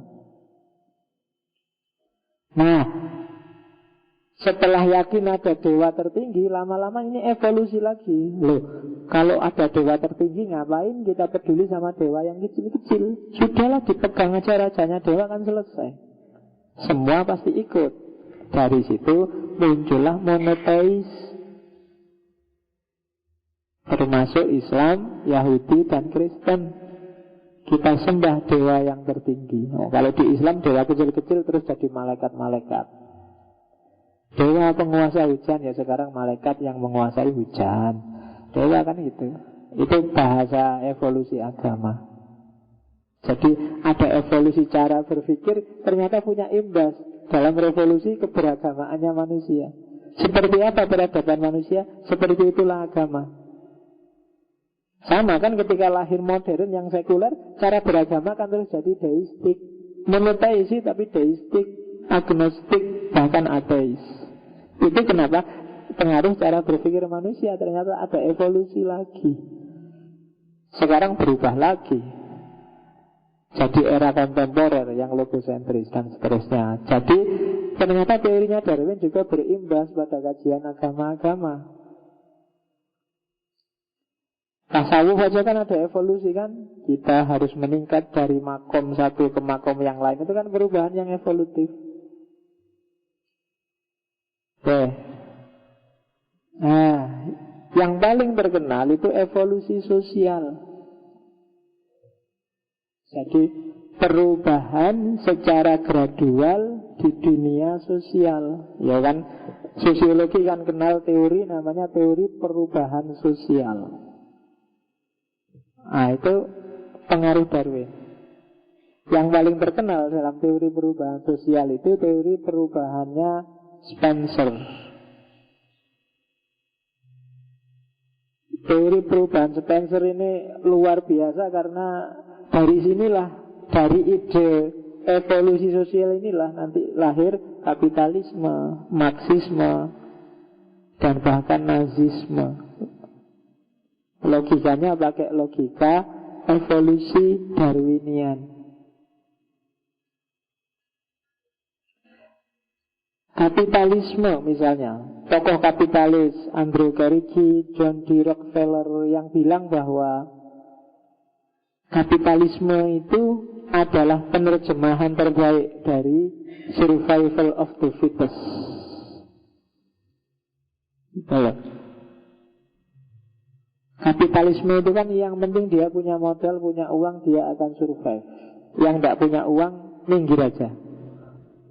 Kamu nggak ada gunanya. Kapitalisme kan gitu. Kamu silakan bantu yang punya uang. Pemerintah nggak usahlah capek-capek bantu orang miskin kayak di sosialisme. Uang ini natural kok, alami kok. Saya punya uang, kamu nggak punya uang. Aku seneng, kamu sumpek. Biasa itu, sudah hukum alam. Nggak perlu kamu mikir, wah gimana ini biar keadilan sosial. Nggak usah. Ini kan uang hasilku sendiri, salahmu sendiri nggak punya uang. Kapitalis kan gitu. Semakin punya uang, aku semakin bisa mendominasi. Kamu mau uang, bantu saya dulu, ikuti aturan saya dulu. Kapitalisme kan logiknya. Kenapa kok bisa gini? Kejam itu Pak. Lu nggak kejam. Alam memang gitu itu. Natural selection itu survival of the fittest. Kalau nggak punya uang berarti kamu nggak fit.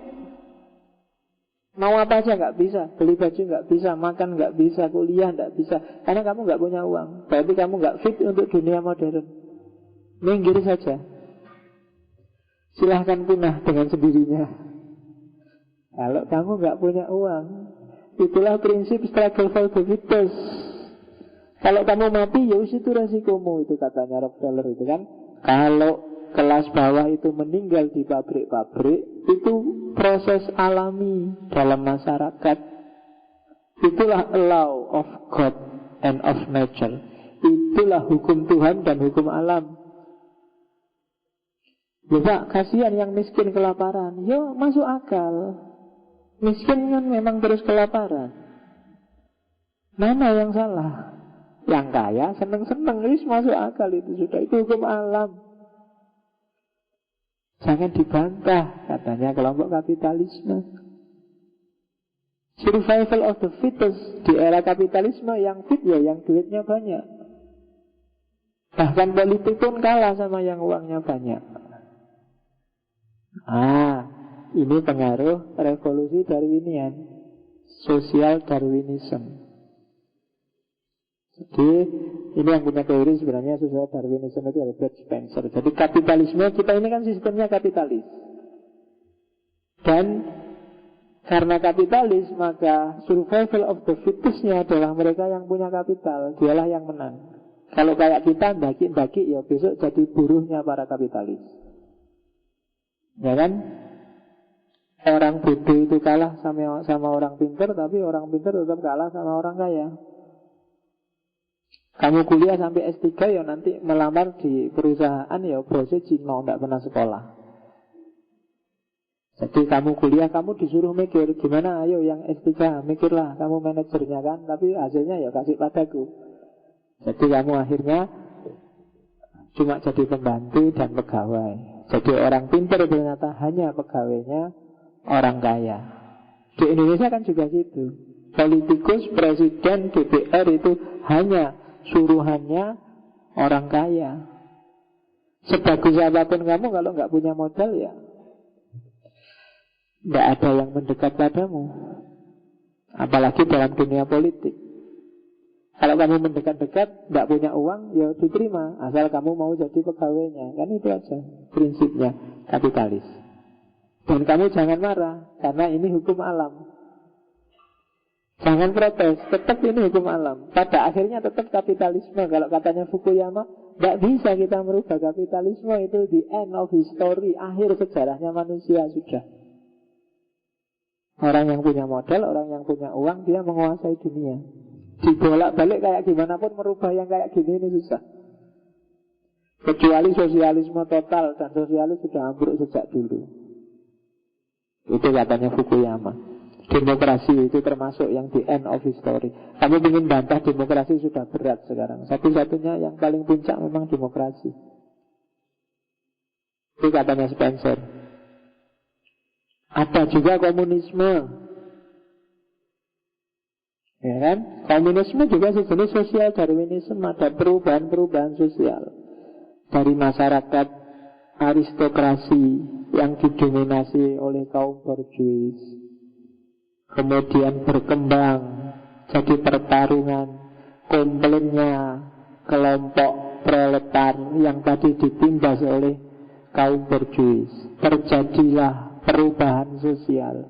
Pada akhirnya kaum borjuis, kaum proletar yang menang dan mendominasi dunia politik kekuasaan, mereka balas dendam pada kelompok borjuis. Hartanya diambil, kemudian dibagi-bagi pada kaum proletar. Orang yang kemarin menindas sekarang ganti ditindas. Tapi setelah itu orang sadar tentang kesetaraan, bahwa aku kok nindas, aku kok jahat. Lama-lama mereka sadar, sudahlah kita itu bareng-bareng aja, jangan saling serang. Lahirlah masyarakat tanpa kelas. Dan itulah masyarakat yang diimpikan, masyarakat komunis yang diimpikan oleh Marxisme.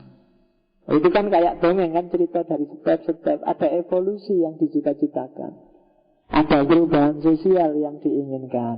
Nah itu komunisme. Ada pengaruh Darwin juga ternyata. Terus Nazi itu sebenarnya juga termasuk sosial Darwinisme. Nazisme ya, kata dasarnya nazis. Nazisme goladoh apa nazisme khofafa, aku kurang ngerti. Jangan suka dengan yang barang-barang nazis. Nazisme itu kan juga berawal dari ide struggle for the fittest. Perang saling menaklukkan itu biasa. Pencaplokan antar ras itu biasa. Dan jangan takut. Kalau kita fit, kalau kita struggle, kalau kita layak, ya kita akan survive. Kalau kita punah, ya berarti kita nggak layak untuk hidup memang. Kalau kita kalah, ya berarti kita nggak layak untuk hidup. Masyarakat yang inferior itu harus disingkirkan. Atau kalau nggak disingkirkan, dia akan tersingkir sendiri. Itu kan yang bikin Nazi terus jadi agresif, menyerang kemana-mana, melakukan pembersihan etnis, membantai orang-orang Yahudi. Karena bagi mereka ya, mereka tidak layak, tidak fit. Hidup ini harus diisi orang-orang yang fitus, atau paling nggak diatur oleh orang-orang yang fitus. Yang tidak fit pada akhirnya akan tersingkir. Nah itu ideologi dibalik Nazisme. Mereka merasa yang bagus itu ya ras kita dong, ras Arya. Bukan Indonesia yang mongoloid, tapi Arya. Orang Arya itu kan memang cakep-cakep, tinggi, besar, putih, hidungnya mancung. Kebalikan dari kita kan, hitam kecil, hidungnya pesek. Tapi ya tidak apa-apa kan. Hidung pesek itu kan ngirit, umurnya panjang karena nafasnya keluarnya dikit-dikit. Kalau yang hidungnya besar boros, jadi cepat habis nafasnya. Kalau kita kan kecil, jadi keluarnya dikit-dikit. Oke, jadi itu Nazisme. Ternyata ada juga pengaruh dari Darwinian. Ini terakhir kita ambil dari The Sun, harian di Inggris tahun 2012. Ini dengan berpedoman pada teori evolusinya Darwin. Jadi kalau di situ kecil-kecil, kalau di situ besar ya. Manusia 1000 tahun lagi, berarti tahun itu 2012, berarti tahun 3012.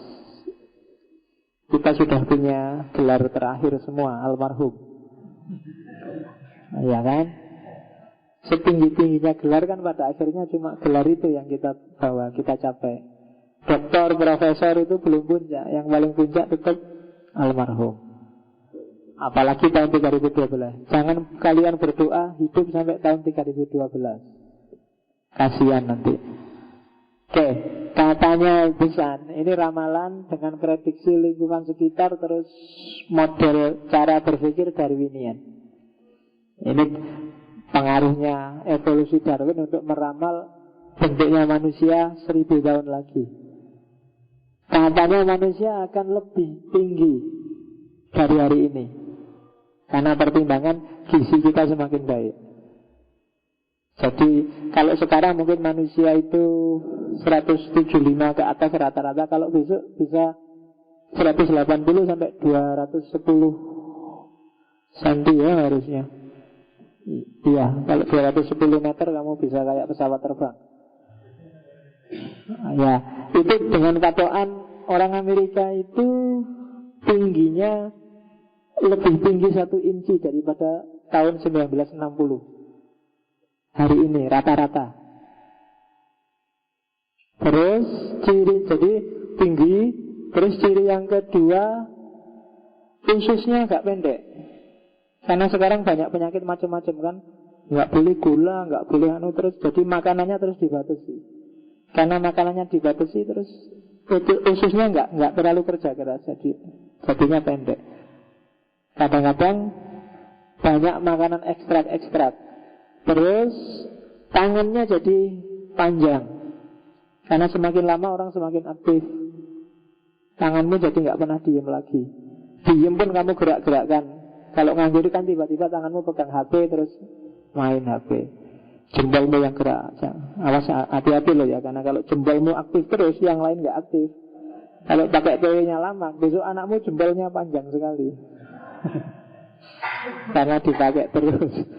Nah, itu pakai teorinya Darwin.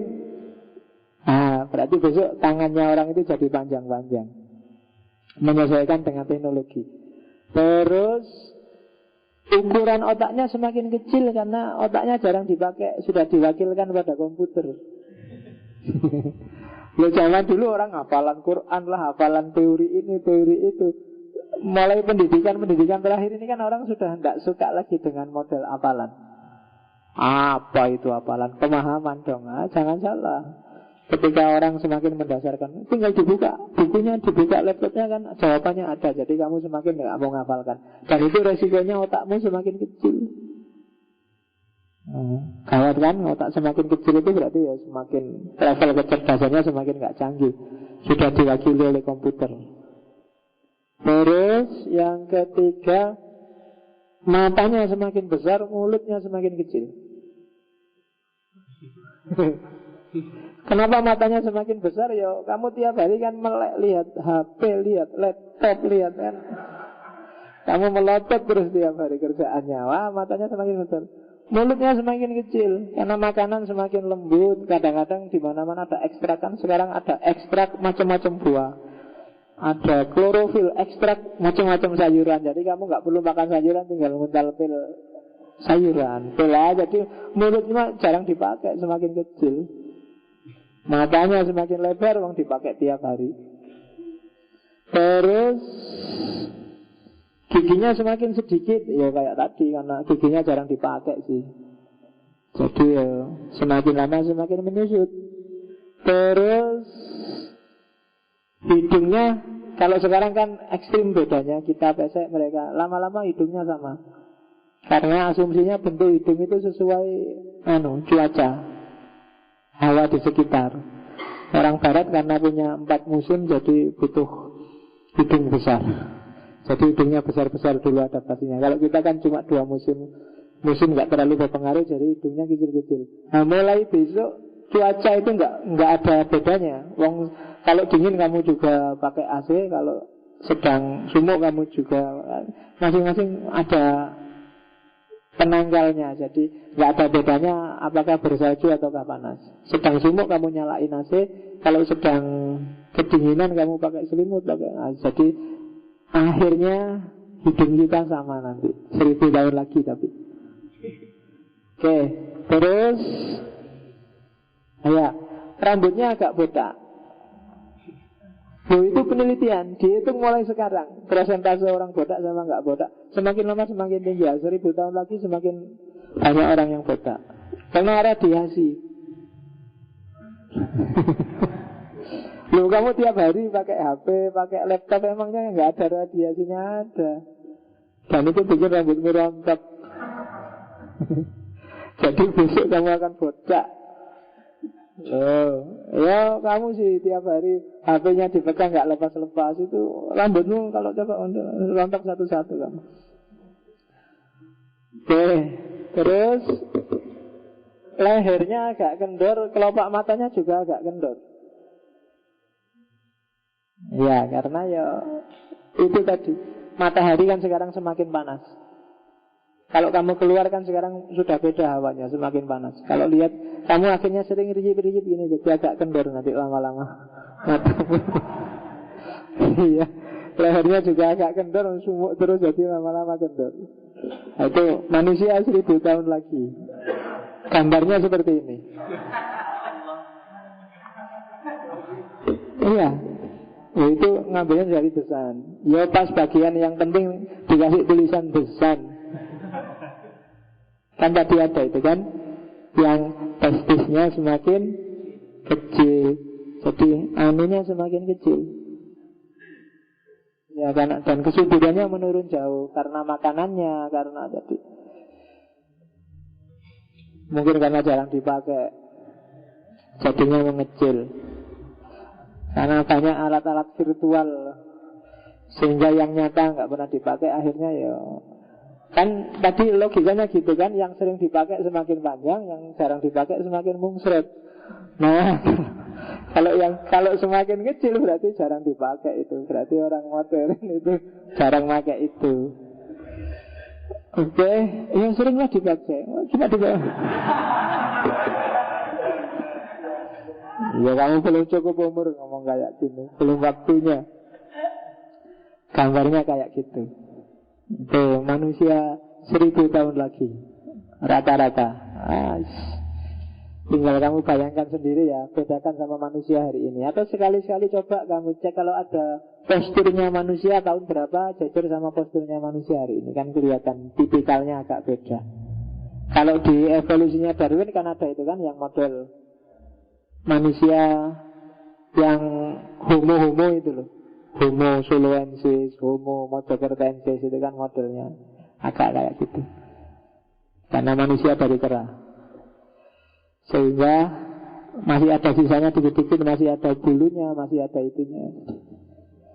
Kemarin saya ada yang tanya, karena saya bulunya agak banyak di kaki, di sini ada yang mau. Sampai aslinya mana mas? Anu pak, saya mau Mojokerto. Oh pantes, evolusinya belum tuntas ya. Iya, melecehkan, dianggap banyak rambutnya terus evolusinya belum tuntas. Iya. Ayo siapa yang rambutnya masih banyak? Berarti evolusimu belum tuntas. Oke. Itu Darwin.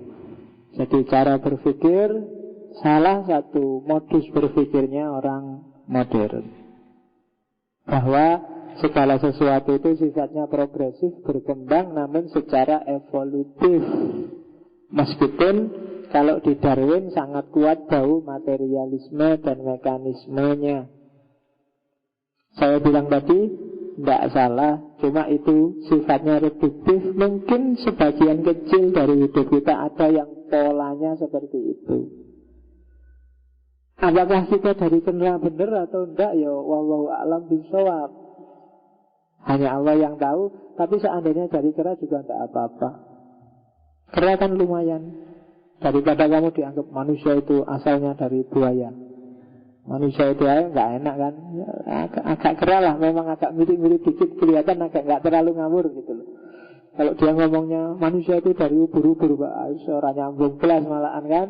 Kalau dari kera ya agak masuk akal dikit, meskipun apa ya kita nggak tahu. Saya takutnya kalau manusia berasal dari kera, yang tersinggung jangan-jangan keranya. Masa aku disamakan kayak manusia? Manusia sudah tidak karu-karuan kayak gitu. Aku kan masih terbang, mungkin keranya gitu. Oke, ada pertanyaan? Nggak ada ya, alhamdulillah.